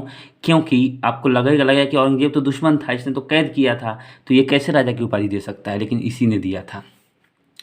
बीजापुर के सुल्तान जो कि अफजल खां था, औरंगजेब ने अफजल खां को भेजा कि शिवाजी को मार डालो, वो एक बहुत ही खतरनाक राजा है हमारे लिए। अफजल खां जब गया तो अफजल खां को 1659 में इसने हत्या कर दी। किसने? शिवाजी ने। शिवाजी ने अफजल खां की हत्या कब कर दी? 1659 में। उसके बाद लगातार जो है 1664 और 70 में उसने जो है शिवाजी ने सूरत को लूटा। सूरत को 1664-1670 में लूटा। उसके बाद देखिए, पहली बार जब लूटा तो 1665 में एक संधि हुई, पुरंदर की संधि। क्योंकि जो जयसिंह थे, महाराजा जयसिंह, इसने शिवाजी के किले पर आक्रमण कर दिया। किले के आक्रमण, पुरंदर में इनका एक किला था, और उस किले में उनका सारा परिवार, उनका जो अस्त्र शस्त्र था, सब कुछ रखा हुआ था। तो जब पूरी तरह घेरा डाल दिया, कई 6 महीने तक लगातार घेरा डाला था, तो अब शिवाजी को लगा था कि हो सकता है कि हम ये लड़ाई हार जाएं। इसलिए शिवाजी संधि के लिए तैयार हो गए। यही संधि, पुरंदर की संधि, राजा जयसिंह के साथ हुई थी 1665 में। इसमें कई सारे किले जो है जयसिंह को देना पड़ा था, अपने बेटे को वहाँ भेजना, बहुत अपमानजनक संधि ये थी। 1672 में फिर जो है उन्होंने क्या किया, पंघला दुर्ग था, पन्हाला दुर्ग, बीजापुर से छीन लिया। तो उसी के लिए गुस्से में उन्होंने क्या किया, भरपाई करने के लिए 1670 में जो है फिर से सूरत उन्होंने लूटा था। 65 में संधि हुई थी, पुरंदर की संधि, और 1670 में उन्होंने क्या किया, फिर से किले को लूटा था। उसके बाद 1672 में पन्हाला दुर्ग छीन लिया। 2 तरह के क्षेत्र थे, एक स्वराज जो क्षेत्र था वो मराठा नियंत्रित था, यहाँ पे मराठा कर नहीं लेते थे। वहीं मुगतई जो था, मुगल, देखिए नाम भी मिल रहा है। तो मुगतई जो थे वो मुगल और दक्कन नियंत्रित क्षेत्र थे। कुल मिला के ये मराठा नियंत्रित नहीं थे, और जो भी मराठा नियंत्रित क्षेत्र नहीं थे उनसे ये लोग चौथ तथा सरदेशमुखी उछलते थे। चौथ एक प्रकार का कर था। क्यों, किस लिए कर था? तो चौथ था कि हम आपको आक्रमण से बचाएंगे, और सरदेशमुखी कि हम खुद आप पर आक्रमण नहीं करेंगे। दोनों ये कर उछलते थे। तो यहाँ थोड़ा मैं कैमरा को नीचे कर देता हूँ। तो ये हम लोग अभी यहाँ पढ़ रहे थे चौथ और सरदेशमुखी। उसके बाद शिवाजी के उत्तराधिकारी देखिए, शिवाजी के उत्तराधिकारी राजा राम हुए। राजा राम ने क्या किया, संभाजी हुए, और संभाजी को क्या कर लिया, औरंगजेब ने जब कैद कर लिया था तो इन्हीं के जो थे, इन्हीं के बाद राजा राम हुए। राजा राम ने क्या किया, राजधानी सतारा, जी हाँ राजधानी सतारा बनाया। मुगलों से संघर्ष में ये मारे गए 1720 में। इनकी विधवा पत्नी जिसका पुत्र जो था शिवाजी टू हुआ, शिवाजी द्वितीय। चूँकि शिवाजी द्वितीय बहुत ही छोटे थे, 1707 में जो है संभाजी के पुत्र साहू, संभाजी को के पुत्र साहू को, माफ़ कीजिएगा संभाजी को नहीं, संभाजी के पुत्र साहू को कैद कर लिया था औरंगजेब ने। तो औरंगजेब की 1707 में मृत्यु हो गई। तो मुग़ल शासकों ने माना कि जिसने कैद किया उसकी तो मृत्यु हो गई, अब दुश्मनी खत्म, इसलिए उन्होंने साहू को छोड़ दिया, रिहा कर दिया। साहू यहाँ आया और उत्तराधिकार का युद्ध लड़ने लगा, क्योंकि उसका कहना था कि पहला हक मेरा था, मैं जब तक जेल में था, ठीक है कैद में था, अब मैं रिहा हो चुका हूँ, मेरा राज्य मुझे लौटा दीजिए। तो युद्ध होने लगा। 1707 में खेड़ा युद्ध हुआ। ताराबाई और साहू के, ताराबाई कौन थी? ताराबाई जो थी शिवाजी द्वितीय जो थे उनकी संरक्षिका थी, उसके साथ और साहू के साथ युद्ध होने लगा। अंत में साहू विजय हुए। 1708 में सतारा में अपना राज्याभिषेक करवाया। तो इस तरह से जो है साहू जो है एक नई शक्ति के रूप में उभरे। साहू ने कुछ परिवर्तन किए। 1713 में साहू ने क्या किया कि बालाजी विश्वनाथ को पेशवा बनाया। उस समय पेशवा सबसे महत्वपूर्ण पद था, प्रधानमंत्री का पद था। 1720 में उसकी मृत्यु हो गई। अब 1720 में जो है बालाजी विश्वनाथ के बाद बाजीराव वन पेशवा बने। 1720 में बालाजी यहाँ जो पहले पेशवा थे, सबसे पहले पेशवा कौन थे? प्रश्न आए तो बालाजी विश्वनाथ। किसने बनाया? साहू ने। कब बनाया? 1713 में। 7 साल 1720 में उनकी मृत्यु हो गई। उसके बाद 1720 में बाजीराव वन पेशवा बने। जी हाँ बाजीराव वन। बाजीराव वन ने देखिए बहुत सारे लड़ाइयाँ लड़ी और बहुत सी लड़ाई जीती। पालखेरा का युद्ध लड़ा, निजाम को हराया। दिल्ली पर आक्रमण किया, वहाँ भी उन्हें बहुत लूटा। उसके बाद 1740 में उसकी मृत्यु हो गई। 1740 के बाद अब कहानी यहाँ से बदलती है। यहाँ तक ठीक था, बाजीराव प्रथम तक सब कुछ सही था। इसके बाद कहानी चेंज हुई। इसके बाद क्या हुआ?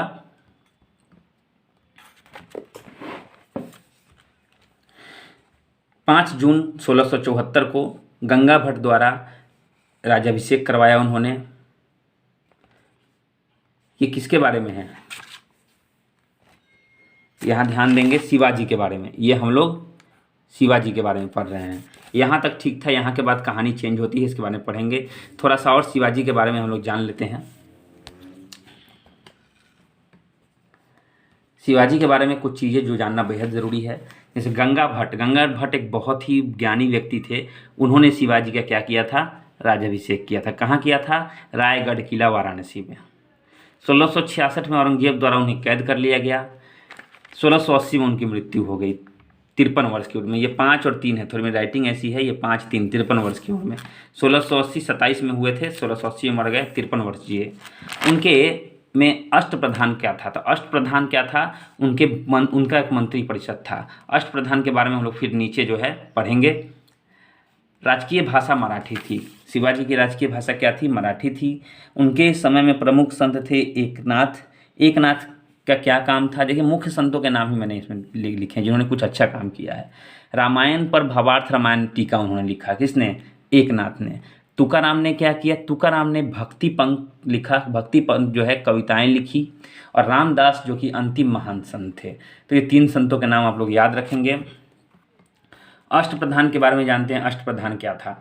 तो शिवाजी के अष्टप्रधान में ये सब लोग थे। देखिए पेशवा, प से पेशवा प्रधानमंत्री, मैंने पहले बोला सबसे ऊपर का पद प्रधानमंत्री। उसका सरिये नौबत, स से सरिये नौबत सेनापति। अमात्य जो कि राजस्व मंत्री था। चिटनिस, चिट्ठी बोलते हैं चिट्ठी, तो चिटनिस पत्र व्यवहार करता था। सुमंत विदेश मंत्री था। पंडित राव, पंडित से नाम पता चलता है धार्मिक का अर्थ, कुछ तो आपको ऐसा ही याद हो जाएंगे। न्यायाधीश, न्याय विभाग, तो कुछ तो आपको ऐसा ही याद हो जाएंगे, जैसे न्यायाधीश, पंडित राव, चिटनीस, पेशवा, उसके 2-3 और याद करने हैं। यही अष्टप्रधान था। 8 उनके सबसे महत्वपूर्ण मंत्रियों का समूह अष्टप्रधान कहा था। प्रश्न आते थे शिवाजी के समय में अष्टप्रधान का मतलब क्या था। एक और भू राजस्व व्यवस्था जो थी सरंजामी भू राजस्व व्यवस्था बहुत ही फेमस थी शिवाजी के कार्यकाल में। अब यहाँ पे आते हैं, फिर नीचे हम लोग जिस कहानी पर थे उस पे आते हैं कि बाजीराव वन की मृत्यु हुई। ये वही बाजीराव थे जिनका संबंध किससे था। आपने एक मूवी देखी होगी बाजीराव मस्तानी, तो मस्तानी नामक एक नर्तकी थी, उसके साथ इनका संबंध रहा था। उसके बाद आए बालाजी बाजीराव। बालाजी बाजीराव ने क्या किया कि उनको नाना साहेब भी कहते हैं। 1750 में संगोला की संधि की। पानीपत का तीसरा युद्ध इन्हीं के समय में हुआ था, 14/1/1761 को।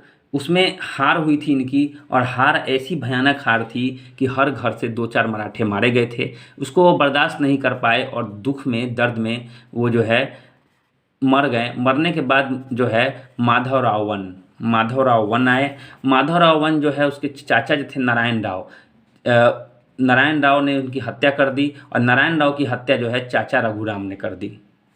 तो यहाँ भी जो है एक दूसरे की लोग हत्या कर देते थे, केवल मुगलों में ऐसा नहीं था। लेकिन नारायण राव को जो है मिला नहीं राज्य। नारायण राव ने माफ़ कीजिएगा, रघुराम राव ने जो है किस लिए हत्या की थी, राजपाट के लिए, लेकिन उसको मिला नहीं, क्योंकि उस समय कहा जाता है नाना फडणवीस जो थे बहुत ही बड़े दूरदर्शी थे, उन्होंने जो है इसको राज नहीं करने दिया। उन्होंने क्या किया कि माधवराव के दूसरे बेटे थे, उसके नवजात पुत्र, छोटे पुत्र, जी हाँ, उसके नवजात पुत्र, आप देख सकते हैं यहाँ पे माधवराव के नवजात पुत्र जो थे उसको जो है शासक घोषित कर दिया, और इसका जो है संरक्षिका किसको बनाया गया, रानी जिंद को। अब माफ़ कीजिएगा, माधवराव टू के नवजात पुत्र को जो है गद्दी दे दी गई, लेकिन इसकी देखभाल कौन करते थे, परिषद द्वारा देखभाल किया था। रानी जिंद में कहीं और चला गया, वैसा कुछ नहीं, वो सिख में था। परिषद द्वारा जो है देखभाल कर लिया गया। परिषद क्या था, तो 11 अच्छे अधिकारियों की परिषद थी जो कि इसका देखभाल करता था। नाना फडणवीस, जिनका असली नाम था बालाजी जनार्दन भानु, ये प्रश्न आते हैं, नाना फडणवीस का असली नाम क्या था, तो बालाजी जनार्दन भानु। इन्हें मराठों का मैकियावेली, ये भी प्रश्न आता है, क्या कहा था, मराठों का मैकियावेली कहा था। बड़ी दूरदृष्टि रखते थे ये किसने इनको ये संज्ञा दी, जेम्स ग्रांट डफ ने। जेम्स ग्रांट डफ नाम याद रखिएगा। इन्होंने जो है मराठों का मैकियावेली किसको कहा, नाना फडणवीस को, जिनका ओरिजिनल नाम क्या था, बालाजी जनार्दन भानु। अंतिम पेशवा बाजीराव द्वितीय बने। ये बाजीराव द्वितीय जो थे ना, ये मराठा के पतन के असली कारण थे। ये जहाँ तहाँ संधि करते चलते थे, सब कुछ इन्होंने बेच दिया था। तो सहायक संधि स्वीकार करने वाले ये पहले व्यक्ति थे मराठा, जिसने बड़े आराम से सहायक संधि, वेलेजली की सहायक संधि को स्वीकार कर लिया। आंग्ल मराठा युद्ध हुए 3 बार। 1782 का युद्ध सालबाई की संधि के साथ समाप्त हुआ। 1803-05 में देवगांव की संधि के साथ शुरू हुआ, और 1817-19 में मराठाओं का पतन हो गया, जिसमें पेशवा पद समाप्त कर दिया गया और बाजीराव टू को पेंशन देकर बिठूर भेज दिया गया। तो अब देख सकते हैं मराठाओं का ये पूरा पतन काल था बाजीराव टू के समय। तो उस प्रश्न आएंगे कि किस मराठा साम्राज्य का पूरी तरह से पतन हो गया, तो कौन था वो, बाजीराव टू। अब यहाँ से हम लोग आधुनिक भारत पढ़ेंगे, आधुनिक भारत का इतिहास, जिसमें हम लोग पहला चैप्टर पढ़ेंगे उत्तरकालीन मुगल सम्राट।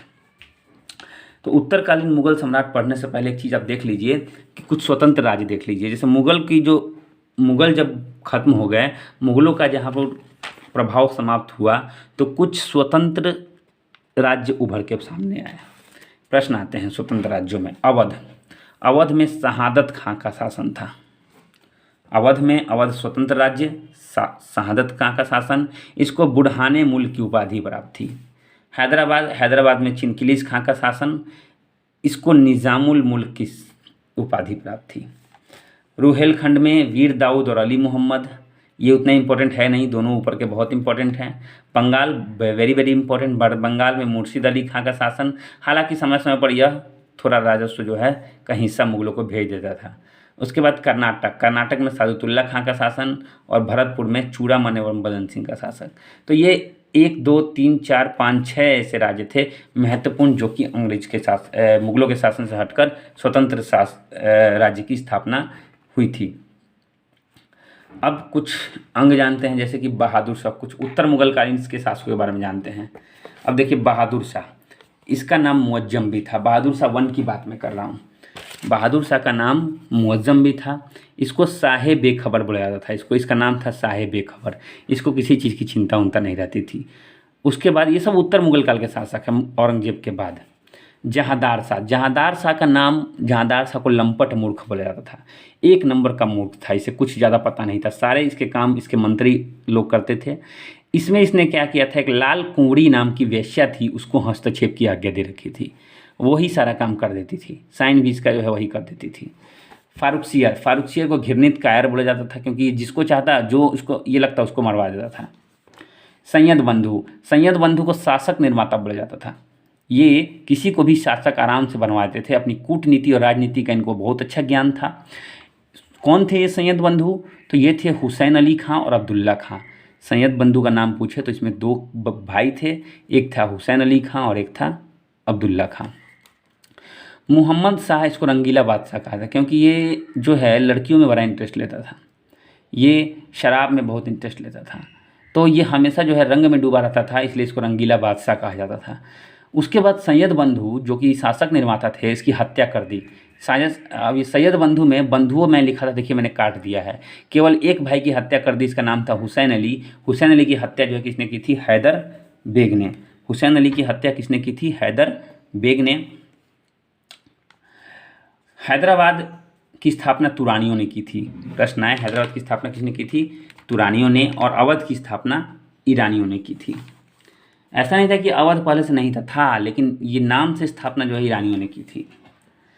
उसके बाद 1739 में नादिर शाह का आक्रमण दिल्ली पे हुआ। उस समय मुगल बादशाह कौन था? मुहम्मद शाह।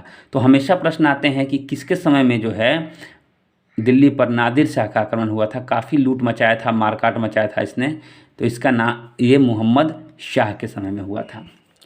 ईरान का नेपोलियन नादिर शाह को कहा जाता था। नादिर शाह जब गया तो मुहम्मद शाह से क्या क्या लेके गया? तख्ते ताउस, मयूर शासन जो था, मयूर सिंहासन, वो लेके चला गया। कोहिनूर हीरा लेके चला गया। और उस समय 70 करोड़ रुपए लेके गया, जो कि इस समय के लिए बहुत थे। इस समय 7,000 करोड़ हो जाएंगे। तो अंतिम जो मुहम्मद शासक था, वही जो है तख्ते ताउस पे मयूर सिंहासन बैठने वाला अंतिम शासक था। देखिए तख्ते ताउस पर बैठने वाला अंतिम मुगल शासक कौन था? मुहम्मद शाह। क्योंकि इसी के समय में नादिर शाह लूटा था, और नादिर शाह ने लूट के ये तख्ते ताउस उठा के लेके चला गया घोड़े पे लाद के। बैठिए किस पे बैठना है। तो शाह आलम द्वितीय, इसने जो है अंग्रेज़ों का दिल्ली पर पहली बार कब्जा हुआ। अंग्रेज़ों ने दिल्ली पर पहली बार कब्जा किसके समय में किया? शाह आलम द्वितीय के समय में। शाह आलम द्वितीय ही युद्ध था इसके समय में। इसी का शासन था जिसमें बक्सर युद्ध हुआ था। उसके बाद 1761 में पानीपत का तृतीय युद्ध हुआ, जिसमें मराठा एवं अहमद शाह अब्दाली के बीच युद्ध हुआ। इसमें ये क्या हुआ? इसमें आप इस नाम को याद रखिएगा, अहमद खां। अहमद खां इसका नाम था। अहमद शाह अब्दाली का असली नाम क्या था? अहमद खां। और इसने 8 बार आक्रमण किया था।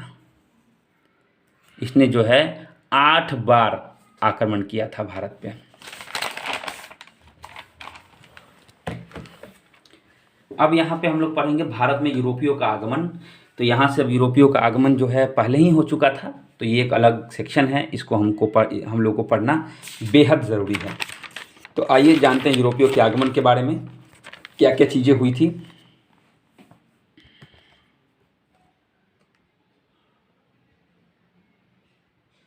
थोड़ा सा मैं नज़दीक कर दूँ ताकि आपको अच्छे से दिखे। अब शायद आपको अच्छे से दिख रहा होगा। तो देखिए 17 मई 1498 का समय था। वास्को डिगामा जो कि पुर्तगाली यात्री था, वह कालीकट आया। और इसको आने में किसने सहायता की? पथ प्रदर्शक कौन था? अब्दुल मनीद। तो ये प्रश्न आ जाएगा ना तो बहुत लोग छोड़ देंगे, क्योंकि सब लोग याद रखते हैं कि वास्को डिगामा आया, जामोरिन शासक था, यही याद रखते हैं। अब्दुल मनीद ने सहायता की। 1505 में अब्दुल मनीद ने सहायता की। उस समय किसका शासन था कालीकट पे? जामोरिन का, जो कि मैंने यहाँ नहीं लिखा है। 1505 में अल्मीडा आया, प्रथम पुर्तगाली वायसराय। तो प्रथम पुर्तगाली वायसराय कौन था? अल्मीडा। कब आया? 1505 में। 1509 में अल्बुकर्क आया। अल्बुकर्क ने काम किया। 1510 में उसने बीजापुर के शासक यूसुफ आदिल शाह से जो है गोवा को छीन लिया। तो गोवा छीनने के साथ ही गोवा को इन्होंने अपना केंद्र बनाया।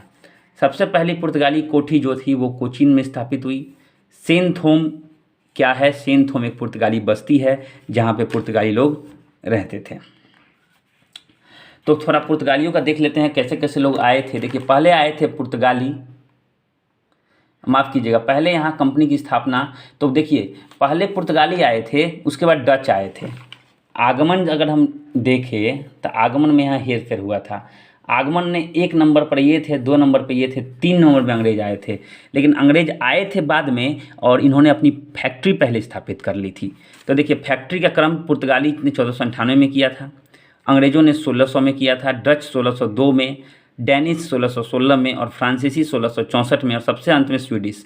तो सबसे पहले आए थे पुर्तगाली और सबसे अंत में आए थे स्वीडिश, आप याद रखिएगा 1731 में। अब पुर्तगालियों के बाद कौन आए थे संक्षिप्त में हम लोग देखते जाते हैं। डच 1596 में भारत आए और सुमात्रा द्वीप पे आए। कौन से द्वीप पे आए?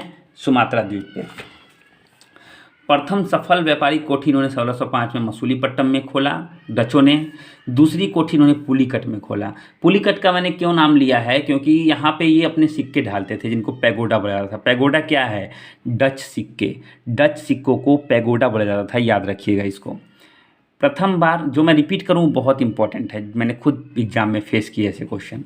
प्रथम बार औद्योगिक वेतनभोगी रखा गया। तो प्रथम बार औद्योगिक वेतनभोगी रखने वाले कौन से लोग थे? डच थे।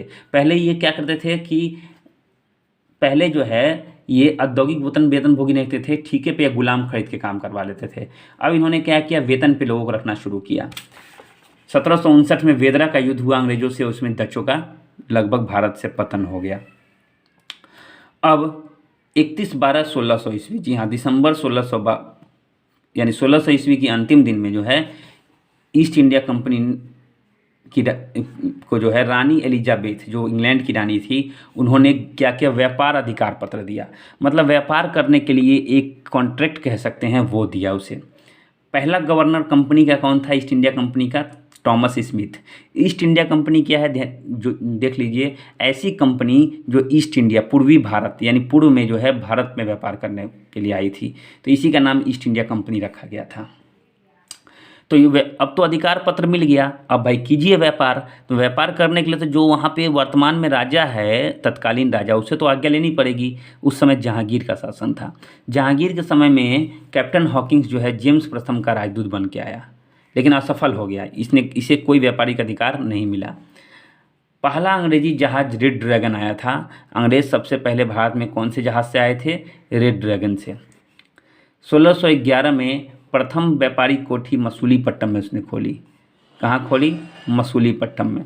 1613 में सूरत में जहांगीर की आज्ञा मिल गई कि आप केवल सूरत में व्यापार कर सकते हैं। देखिए कैसे घटना वाइज हुआ। 1615, 2 साल पे हो रहा है। 1615 में सर टॉमस रॉ, जहांगीर यहाँ पे जेम्स वन के राजदूत बन के आए और उस समय जो थे वो 4 वर्ष तक मुगल सम्राट के दरबार में रहे और कुछ जो है उन्होंने कुछ आज्ञा लेने में उन्हें सफलता मिल गई। तो ये 11, 13, 15 आप एक साथ याद रखें। 1632 में एक सुनहला फरमान मिला गोलकुंडा शासक से। गोलकुंडा शासक ने केवल 500 पाउंड पे जो है अपने बंदरगाह पर स्वतंत्र व्यापार की आज्ञा दे दी। अब गोलकुंडा शासक ने कहा कि आप लोग है स्वतंत्र व्यापार यहाँ पर कर सकते हैं। तो ये एक सुनहला फरमान था, पहला ऐसा फरमान था जिसमें पूरा का पूरा बंदरगाह अंग्रेजों को मिल गया था। अब 1639 में फ्रांसिस डे ने क्या किया? मद्रास को पट्टे पर लिया। मद्रास से पट्टे पर लेकर उन्होंने क्या किया? फोर्ट सेंट जॉर्ज, जी हाँ, फोर्ट सेंट जॉर्ज की स्थापना की।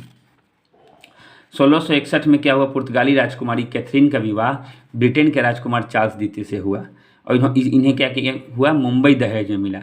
भारतीय शहरों को दहेज में इन्होंने ये लेते थे, तो मुंबई दहेज में मिला और दहेज में मिलते ही इन्होंने क्या किया? 10 पाउंड 1668 में 10 पाउंड पर जो है ईस्ट इंडिया कंपनी को दे दिया। ईस्ट इंडिया कंपनी को कितने में दिया? 10 पाउंड पे। भाड़े पे। बम्बई शहर की स्थापना जो है गेराल्ड ऑन्गियर ने किया था, जो उस समय के गवर्नर थे। तो बम्बई शहर की स्थापना किसने किया था? गेराल्ड ऑन्गियर ने। थोड़ा सा बंगाल के बारे में जानते हैं। बंगाल में शाह शुजा जो था, शाह शुजा ने जो है 1691 में व्यापारिक छूट दी। 1698 में कलकत्ता में एक फोर्ट विलियम का निर्माण हुआ। देखिए, फोर्ट विलियम किला लोग बोलते हैं, ऐसा नहीं बोलना है।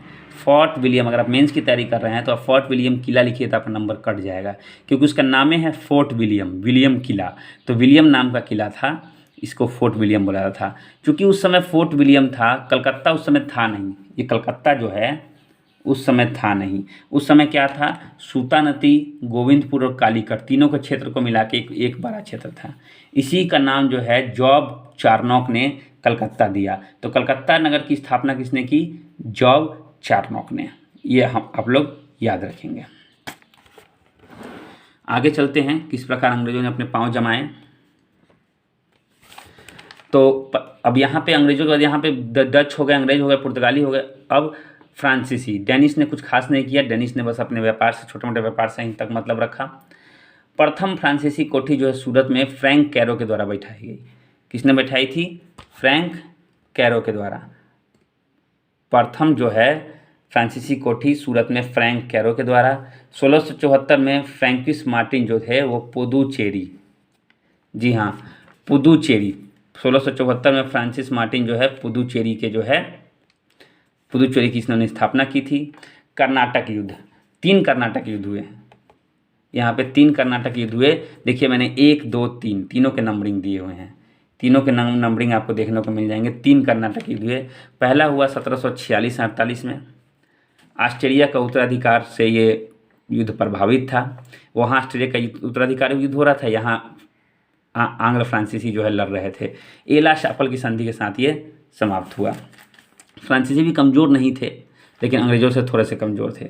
1749-54 में दूसरा हुआ, ये पौंडीचेरी की संधि से। और 1756-63 में तीसरा हुआ, ये 7 साल तक हुआ। देखिए 56 से 63 कितना साल होता है? 7 साल। इसलिए इसको सप्तवर्षीय युद्ध कहा जाता है। कितना, कौन सा युद्ध कहा जाता है? सप्तवर्षीय। ये पेरिस की संधि के साथ समाप्त हुआ। 1760 में वांडीवास का युद्ध हुआ। वांडीवास का युद्ध किस किस के बीच में हुआ? आयरकुट की सेना, अंग्रेज की सेना और फ्रांसीसी, जिसमें फ्रांसीसियों को बुरी तरह से हरा दिया गया।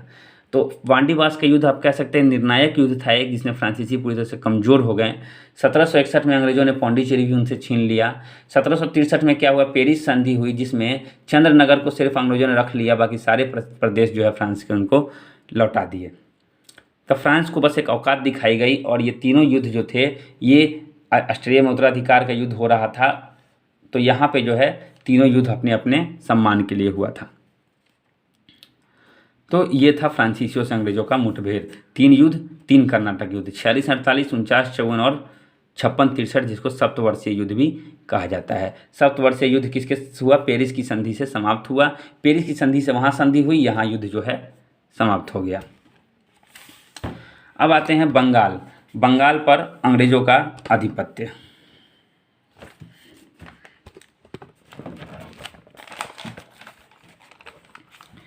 तो देखिए, सर्वाधिक संपन्न राज्य था बंगाल। बंगाल जो था सबसे सर्वाधिक संपन्न था, क्योंकि इसमें व्यापार की जो है बहुत सारी संभावनाएं थी।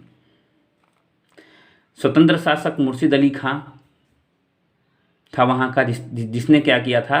राजधानी ढाका से मुर्शिदाबाद स्थानांतरित की थी। इसने राजधानी कहाँ से कहाँ स्थानांतरित की थी? ढाका से मुर्शिदाबाद।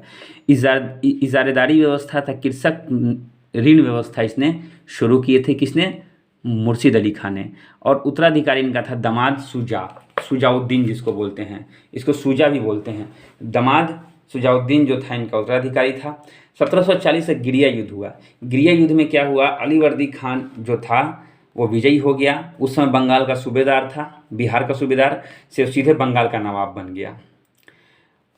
नवाब बनते ही जो है काफ़ी महत्वाकांक्षी शासक था ये, काफ़ी चालाक था। इसने मुगलों को राजस्व देना बंद कर दिया, क्योंकि बंगाल तो स्वतंत्र था, अपनी मर्जी से लोग राजस्व देते थे। जैसे ही राजस्व देना बंद किया, बहुत सारा पैसा बचने लगा, और देखते देखते 5 साल में जो है भारत का स्वर्ग बन गया। भारत का स्वर्ग बंगाल बन गया। उत्तराधिकारी के हुए सिराजुद्दौला। सिराजुद्दौला के समय एक घटना हुई थी 20 जून 1756 को, काल कोठरी की घटना। काल कोठरी की घटना क्या थी, तो 146 अंग्रेजों को एक छोटी सी कोठरी में डाल के बंद कर दिया गया था, इसमें केवल 23 बचे थे, बाकी सब मारे गए थे। इस पर अंग्रेज भड़क गए थे। मैंने इसकी पूरी डिटेल जो है जानकारी के साथ एक स्पेक्ट्रम हिस्ट्री में मैंने इसे पढ़ाया है, आप जरूर देखिएगा, बहुत मजा आएगा पढ़ने में। इसी के कारण जो है प्लासी का युद्ध हुआ 23 जून 1757 को, 23/6/1757। एक तरफ से रॉबर्ट क्लाइव अंग्रेजों की तरफ से और दूसरी तरफ थे सिराजुद्दौला। सिराजुद्दौला के पास बहुत बड़ी सेना थी, जी हाँ, 50,000 की सेना थी सिराजुद्दौला के पास, जबकि रॉबर्ट क्लाइव के पास केवल 3500। फिर भी ये क्यों जीत गया, क्योंकि सिराजुद्दौला की तरफ से बहुत बड़ा हिस्सा ने भाग ही नहीं लिया। क्यों नहीं लिया, तो इसका एक सेनापति था मीर जाफ़र। मीर जाफ़र ने धोखा दे दिया। देखिए, मीर जाफ़र ने धोखा दिया, सिराजुद्दौला जो है पराजित हो गया। अब मीर जाफ़र जो है को नवाब बना दिया। अंग्रेजों ने इसको नवाब कहा था कि तुम धोखा दे दोगे तो हम तुम्हें नवाब बना देंगे, तो इसने हरवा दिया सिराजुद्दौला को, और ये क्या बन गया, सिराजुद्दौला को। सिराजुद्दौला मैंने लिखा है, ये सिराजुद्दौला है। इसने क्या किया, मीर जाफ़र नवाब बन गया। अब प्लासी कहाँ है, तो भागीरथी नदी के तट पे है। प्रश्न आते हैं कभी कभी, प्लासी स्थान कहाँ पे है, तो भागीरथी नदी के तट पर।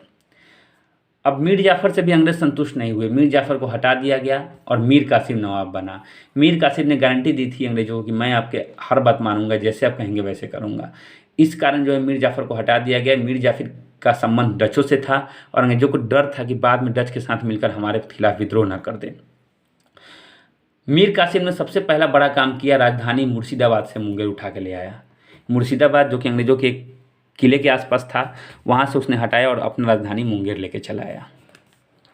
तो मीर कासिम ने भी अंग्रेजों को धोखा दिया, तो मीर कासिम पे अंग्रेजों ने हमला किया। मीर कासिम भाग के कहाँ आ गया, अवध। उसने हेल्प मांगी, 3 लोग मिल गए यहाँ, मीर कासिम, अवध के नवाब शुजाउद्दौला, सिराजुद्दौला नहीं, सिराजुद्दौला तो मर गया था, मीर कासिम, अवध के नवाब सिराजुद्दौला और शाह आलम द्वितीय, तीनों मिल गए। शाह आलम द्वितीय दूसरे मुगल सम्राट थे। इसी समय बक्सर के युद्ध के बाद दिल्ली पर शासन हो गया था अंग्रेजों का। तो 20 अक्टूबर 1764 को, अगर मैं डेट गलत होगा तो आप लोग सुधार लीजिएगा, मेरे हिसाब से 20 अक्टूबर 1764 को एक तरफ थे तीनों की संयुक्त सेना और दूसरी तरफ अंग्रेजी सेना का नेतृत्व कर रहे थे हेक्टर मनरो। तो दोनों के बीच में युद्ध हुआ, जिसमें अंग्रेज जो है विजयी हुए और ये तीनों की संयुक्त सेना बुरी तरीके से हार गई, क्योंकि ये लोग स्थानीय हथियार का प्रयोग कर रहे थे, ये लोग गोले बारूद का प्रयोग कर रहे थे।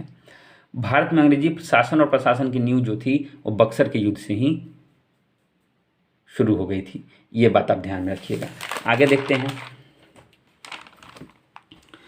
तो बंगाल हो गया। अब आते हैं मैसूर से कैसे संबंध थे अंग्रेजों के।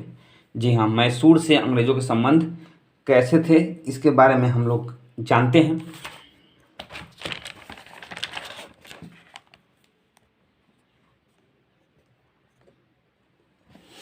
चलिए, तो 1761 में जो है हैदर अली मैसूर का शासक बना। 1761 में 1782 में जो हुआ द्वितीय आंग्ल मैसूर युद्ध हुआ, उसके दौरान उसकी मृत्यु हो गई। वो हत्या नहीं की गई थी, हराया नहीं गया था, उसकी मृत्यु हो गई थी तबीयत खराब होने से। उसके बाद उसका उत्तराधिकारी आया टीपू सुल्तान। टीपू सुल्तान बहुत ही महत्वाकांक्षी शासक था, बहुत ही शक्तिशाली, कह सकते हैं शक्तिशाली अधिक नहीं था लेकिन बहुत हिम्मत वाला था। 1787 में उसने राजधानी श्रीरंगपट्टनम बनाया और उसी में उन्होंने पादशाह की उपाधि धारण की। स्वतंत्रता का वृक्ष लगवाया उसने श्रीरंगपट्टनम, जो कि उसकी राजधानी थी, और जैकोबिन क्लब का सदस्य बनाया। जैकोबिन क्लब क्या है भाई, जो लोग जानते हैं अच्छी बात है, जो लोग नहीं जानते उनको बता दूं, जैकोबिन क्लब जो है फ्रांसीसियों का क्लब था और फ्रांसीसियों से बहुत अच्छे संबंध थे किसके, टीपू सुल्तान के, इसलिए यह खुद उसका सदस्य बना था। उसके बाद 3 युद्ध हुए आंग्ल मैसूर युद्ध। पहला 1767-69 में, इसमें वॉरेन हेस्टिंग्स ने किया। देखिए, पहला और दूसरा में वॉरेन हेस्टिंग्स, 67-69, 80-84, 2 और 4 का अंतर है। तो दोनों में वॉरेन हेस्टिंग्स, दोनों MM से शुरू होते हैं, मद्रास की संधि और मैंगलोर की संधि, ये दोनों याद हो गया होगा। 90, 92 और 99 दोनों एक साथ याद रखिए। लॉर्ड कॉर्नवालिस और डलहौजी 1792 तीसरे आंग्ल मैसूर युद्ध में का नेतृत्व जो है कॉर्नवालिस ने किया अंग्रेजों की तरफ से, और यहाँ पे श्रीरंगपट्टनम की संधि हुई। यह एक अपमानजनक संधि थी, इसमें टीपू सुल्तान का लगभग सब कुछ छिन गया। उसको रहा नहीं गया। 1799 में फिर युद्ध हुआ। इस वक्त लॉर्ड वेलेस्ली थे और इस युद्ध में टीपू की मृत्यु हो गई। इसको शेर मैसूर कहा जाता था क्योंकि इसके झंडे पे शेर का चित्र होता था और काफ़ी अच्छा शासक था। तो प्रश्न आता है कि कौन से युद्ध में, कौन से आंग्ल मैसूर युद्ध में टीपू की मृत्यु हुई थी? चौथे में। कब हुई थी? 1799 में। उसके बाद इसकी मृत्यु होते ही मैसूर को बांट दिया गया, कुछ निजाम को दे दिए गए, कुछ मराठा को दे दिए गए, अंग्रेजों ने तोड़ दिया मैसूर को। अब आते हैं सिख एवं अंग्रेज। तो देखिए सिख संप्रदाय के जो आप कह सकते हैं स्थापक, सिख समाज के स्थापक कौन थे? गुरु नानक। आप नाम जानते होंगे, गुरु नानक प्रथम गुरु थे। बाबर और हुमायूं के समकालीन थे ये। इन्होंने क्या किया? देखिए जो जो लोगों ने काम किया, मैंने सारे गुरुओं का नाम लिखा है। गुरु नानक ने गुरु का लंगर चलवाया। संगत एवं पंगत मतलब साथ बैठ के जो है संगत करना, प्रवचन देना उन्होंने शुरू किया। 1538 में करतारपुर में उनकी मृत्यु हो गई। शासक उन्हीं के शिष्य थे अंगद को लहना उनका नाम था। प्रारंभिक नाम उनका क्या था? लहना। बाद में गुरु अंगद हो गए थे। ये दूसरे गुरु थे। इन्होंने क्या क्या किया? इन्होंने गुरु लिपि का आरंभ किया, लिखने का, और लंगर व्यवस्था जो गुरु नानक ने चलाई थी उसको क्या कर दिया? स्थायी बना दिया। उसके बाद अमरदास तीसरे गुरु थे। इन्होंने क्या किया? लवन विवाह पत्ति क्या है? तो ऐसी विवाह पत्ति जो हिंदू मुस्लिम मतलब अन्य धर्म से अलग हो। सिखों की अपनी विवाह पत्ति का प्रचालन जो है अमरदास ने किया। अकबर ने गोविंद लाल में जाके इनसे भेंट की थी। ये अकबर दरबार में नहीं गए थे, अकबर को खुद जाना पड़ा था।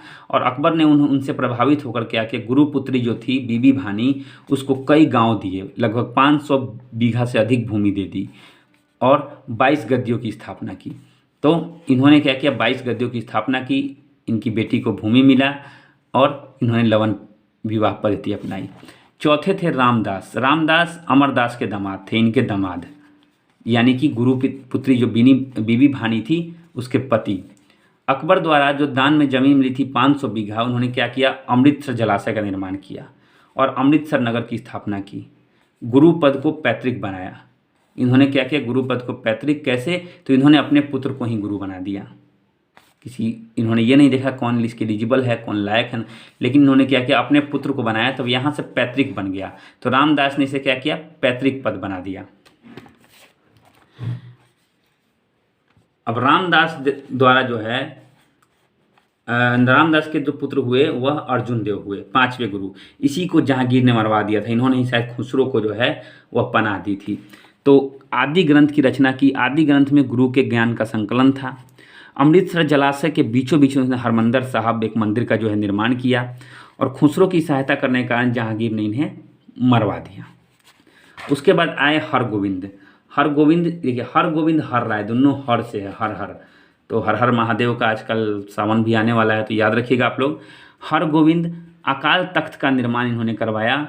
सैन्य संगठन के तर्ज पर जो है इन्होंने काम किया और 2 तलवार लेके हमेशा बैठते थे। इन्होंने अमृतसर की किलेबंदी की। तो अमृतसर की किलेबंदी किसने की? हरगोविंद ने। हर राय ने दारा सिकों को आशीर्वाद दिया। दारा सिकों इनसे मिलने आता था और दारा सिकों को ये अपना आशीर्वाद देते थे। हर 3 बार है, एकदम हर हो गए भाई। हरगोविंद, हर राय और तीसरे थे हरिकिशन। 8वें थे हरिकिशन। हरिकिशन जो थे वो गुरु पद के बारे में औरंगजेब को इसने समझाया, इनकी चेचक से मृत्यु हो गई। तो एकमात्र 8वें गुरु हरिकिशन थे, इनकी चेचक से मृत्यु हुई थी। इन्होंने औरंगजेब को जाके गुरु पद के बारे में समझाया था। 9वें गुरु तेग बहादुर को जो है इस्लाम स्वीकार नहीं के कारण शीशगंज, देखिए शीशगंज बाद में नाम पड़ा था, अभी ये शीशगंज ही है। शीशगंज में गुरुद्वारा है और गुरुद्वारा के सामने औरंगजेब ने इनका शीश कटवा दिया था। अंतिम गुरु 10वें गुरु गोविंद सिंह थे, जिनका जन्म 1666 पटना में हुआ था। इन्होंने बहुत सारी चीज़ें में बदलाव किया, जैसे सच्चा पादशाह, खुद को सच्चा पादशाह बोला, सच्चा सेवक। 5 ककार रखने का आज्ञा दिया। किसने? गुरु गोविंद सिंह ने। पटना के यहाँ आपको याद रहना चाहिए। केश, कंघा, कृपाण, कच्छा और कड़ा, ये 5 चीज़ों को हमेशा रखने का इन्होंने ज्ञान दिया। और अपने नाम में सिंह शब्द जोड़ने को कहा। ये सब जो देखते हैं आप लोग, ये सारा उन्हीं का किया धरा है। इनका निवास कहाँ था? आनंदपुर साहिब, पटना। फारसी में इन्होंने जफरनामा यानी कि फारसी अच्छी तरह से जानते थे, लिखा। इनके 2 पुत्र थे, फतेह सिंह और जोरावर सिंह। फतेह सिंह और जोरावर सिंह को क्या किया था? वजीर खान ने दीवार में चिनवा दिया था। फतेहपुर और जोरावर ने को क्या किया था? वजीर खान ने दीवार में जिंदा जुड़वा दिया था। उसके बाद खालसा पंथ की स्थापना जो है गुरु गोविंद सिंह ने की। गुरु स्वामी ही गुरु का ज्ञान काम। अब जो कि गुरु पद पैतृक बना दिया गया था, अब इन्होंने कहा कि नहीं, जो गुरु का जो वाणी है ना, गुरु वाणी, वही अब गुरु का काम करेगी, अब दूसरे गुरु नहीं आएंगे, इसलिए ये अंतिम गुरु थे। 1708 में नांदेड़ में एक गुल खां था पठान, इसने इसकी हत्या कर दी। और इस गुल खां को बाद में जाके जो बंदा बहादुर थे, इन्होंने हत्या की। थोड़ा बंदा बहादुर के बारे में जानते हैं, बहुत ही अच्छे व्यक्ति थे। बंदा बहादुर का नाम लक्ष्मण दास था। इसका नाम बंदा बहादुर यानी खुदा का बंदा, गुरु का बंदा। बहादुर तो ये थे ही। इनका उद्देश्य क्या था? पंजाब राज्य में सिख साम्राज्य की स्थापना करना। इनका उद्देश्य क्या था? पंजाब राज्य में सिख साम्राज्य की स्थापना करना। गुरु नानक तथा गुरु गोविंद सिंह के दोनों के नाम से इसने सिक्के चलवाए। वजीर खां जिसने गुरु गोविंद सिंह की हत्या की थी, उसको उसने मार दिया। 1716 में फारूक सियर ने इसे मरवा दिया। कहाँ? गुरुदासपुर नांगल में। एक दिल्ली में एक जगह है शहादरा को कत्लगढ़ी लोग कहते हैं। क्यों कहते हैं? क्योंकि हजारों मुगल सैनिकों को बंदा बहादुर ने वहाँ पे काट डाला था। तो ऐसा प्रश्न आए कभी कि सहारा को कत्लगढ़ी क्यों कहते हैं, या कत्लगढ़ी कहाँ है, किससे संबंधित है? बंदा बहादुर संबंधित है। गोविंद सिंह की मृत्यु के बाद सिख साम्राज्य 12 मिसलों में बट गया। इसमें सुकेर चकिया मिसल सबसे प्रसिद्ध था, जिसके प्रमुख थे रंजीत सिंह। 2/11/1780 में इनका जन्म हुआ था, 2 नवंबर 1780 को। 1798 में लाहौर के शासक बने थे। 18-19 साल की उम्र में जो है लाहौर के शासक बन गए थे। उसके बाद रंजीत सिंह का सूबा जो है 4 जगह को मिलाकर, मतलब पेशावर, लाहौर, मुल्तान, 3 गो तब पाकिस्तान में अभी है, याद रखिएगा, और एक कश्मीर जो हमारे भारत में है। तो इन चारों जगहों को मिला के रंजीत सिंह का पूरा सूबा आता था। 1839 में इनकी मृत्यु हो गई। 1780 में जन्म हुआ, 39 में मृत्यु, यानी 59 वर्ष की उम्र में इनकी मृत्यु हो गई। अब आंग्ल सिख युद्ध, अब इनकी मृत्यु बाद सब कुछ बिखर गया। सिखों की बेवकूफ़ी बोलिए, जो बोलिए, इनको अंग्रेजों से युद्ध करना ही नहीं चाहिए था, फिर भी ये लड़ बैठे।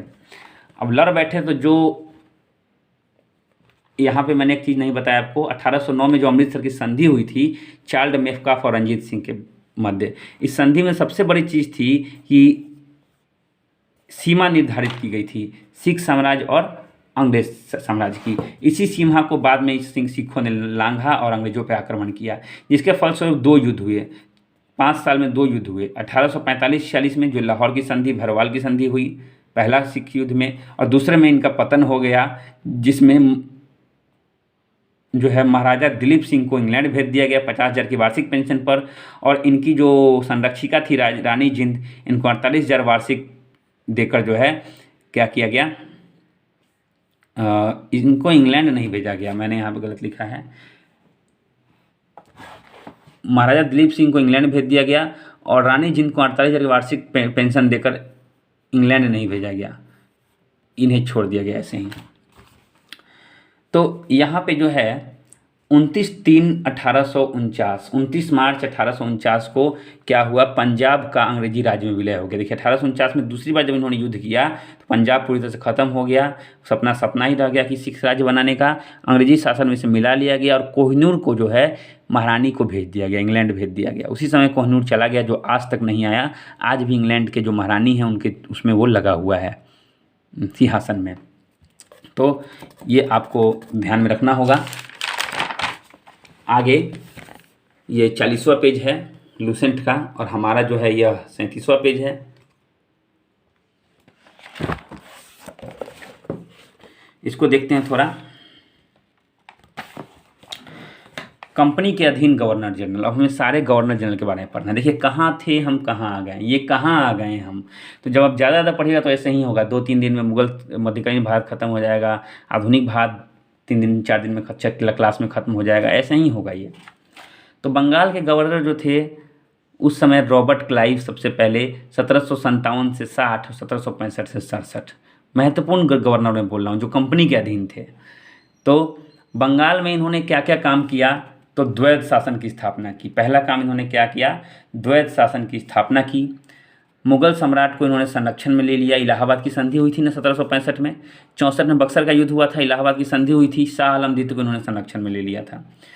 उसके बाद मोहम्मद रजा खां और राजा सिताब राय, रजा खां बंगाल से और सिताब राय बिहार से, को उप दीवान बनाया गया। अन्य जो कुछ गवर्नर जनरल थे, जनरल नहीं कहेंगे इनको, गवर्नर कहेंगे, उस समय गवर्नर ही थे। बाद में जो है 1773 के रेगुलेटिंग एक्ट में इन्होंने गवर्नर जनरल हो गए थे। तो हम लोग लेकिन क्लाइव के बारे में कहाँ से कहाँ तक पढ़ रहे हैं, 57 से 60 और 65 से 67। तो बेरलास्ट, कार्टियर, वॉरेन हेस्टिंगस, ये लोग, वॉरेन हेस्टिंगस बाद में आए थे।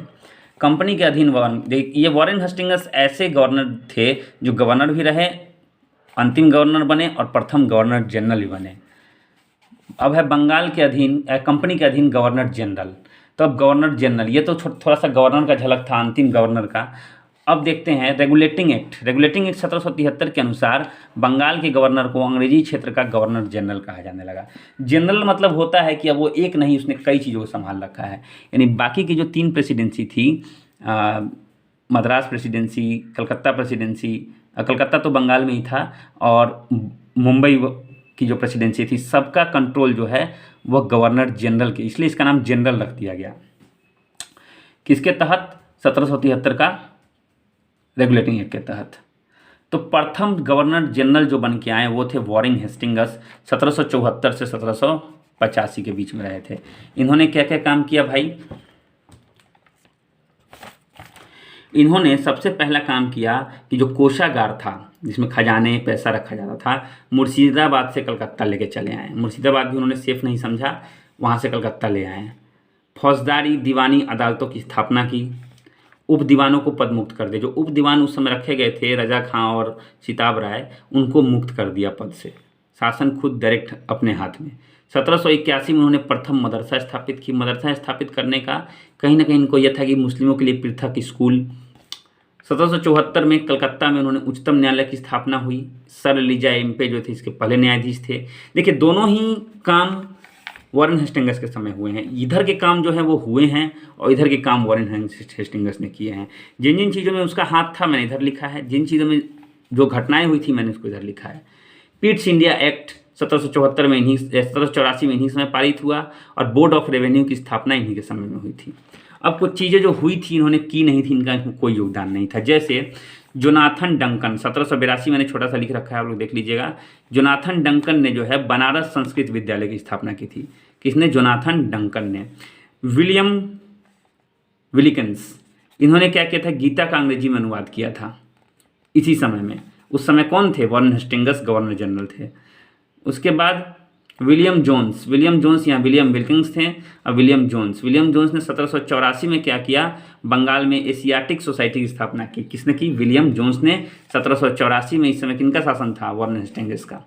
मुगल को जो है पेंशन 26 लाख मिलती थी, उसको बंद करवा हो गया था। ये एक चीज़ है जो मैंने इसमें जोड़ दिया, ये इधर होना चाहिए था। ये वॉरेन हेस्टिंगस ने किया था। 1780 में पहला समाचार पत्र बंगाल गजट आया था, किसने प्रकाशित किया था? जेम्स ऑन्गस्टन हिक्की ने बंगाल गजट सबसे पहला समाचार पत्र बंगाल का 1780 में चालू किया। इसमें इनके समय में आंग्ल मराठा युद्ध प्रथम युद्ध हुआ और आंग्ल मैसूर का द्वितीय युद्ध हुआ। तो मराठा प्रथम, मैसूर द्वितीय, ऐसे याद रखिएगा। ये युद्ध जो है इन्हीं के समय में हुए थे। तो ये था Warren Hastings. Pitt's India act के विरोध में जब उन्होंने 1785 में इस्तीफा दिया और ब्रिटेन गए तो वहाँ उन पर अभियोग चलाया गया। बर्क एक व्यक्ति थे जिनके द्वारा वहाँ महान अभियोग चला। महाअभियोग में इनको निर्दोष पाया गया। उसके बाद सुरक्षा प्रकोष्ठ की नीति जो है वॉरेन हेस्टिंगस से ही संबंधित है, तो ये याद रखिएगा, बहुत ही इंपॉर्टेंट है। इनके बाद आए लॉर्ड कॉर्नवालिस। लॉर्ड कॉर्नवालिस ने क्या किया? समस्त अधिकार जो है कलेक्टर के हाथों में आ गया। समस्त अधिकार जो है वह किसके हाथों में आ गया? कलेक्टर के हाथों में। यहाँ पे पेट्रोल न्यायालय की शुरुआत। पेट्रोल न्यायालय का मतलब जो छोटे छोटे लोकल न्यायालय थे फौजदारी दीवानी के लिए, उनको समाप्त कर दिया गया और एक चलता फिरता न्यायालय की शुरुआत की गई, जहाँ भी चाहे वहीं लगा दो। तो चलते फिरते न्यायालय यानी पेट्रोल न्यायालय की शुरुआत किसने की थी? कॉर्नवालिस ने। कॉर्नवालिस कोड यानी शक्ति का पृथक्करण संबंधित है। कॉर्नवालिस कोड किससे संबंधित है? शक्ति का पृथक्करण। शक्ति किसको देनी है? जमींदारों को वेतन मुक्त कर दिया गया। जमींदारों को क्या किया जाता था? पुलिस की तरह पुलिस प्रशासन में सहयोग और चलाने के लिए उनको वेतन दिया जाता था। उस वेतन से इनको मुक्ति दे दी गई और पूरा वेतन जो है पुलिस कर्मचारियों को मिलने लगा।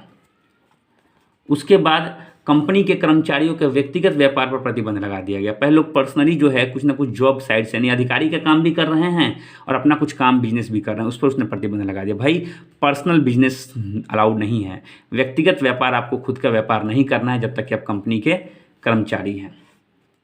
1793 में जो है स्थायी बंदोबस्त इन्हीं के द्वारा लाया गया था। 10% भाग या 1/11 भाग सरकार को रख के सरकार को देना पड़ता था। योजना जो थी जॉन शोर ने बनाई थी। स्थायी बंदोबस्त की योजना किसने बनाई थी? जॉन शोर ने। जॉन शोर वैसे व्यक्ति थे जो कॉर्नवालिस के बाद गवर्नर जनरल बन के आए थे। कहाँ कहाँ लागू थी ये 1793 वाली स्थायी बंदोबस्त? बंगाल, बिहार, उड़ीसा, बनारस और मद्रास में लागू थी।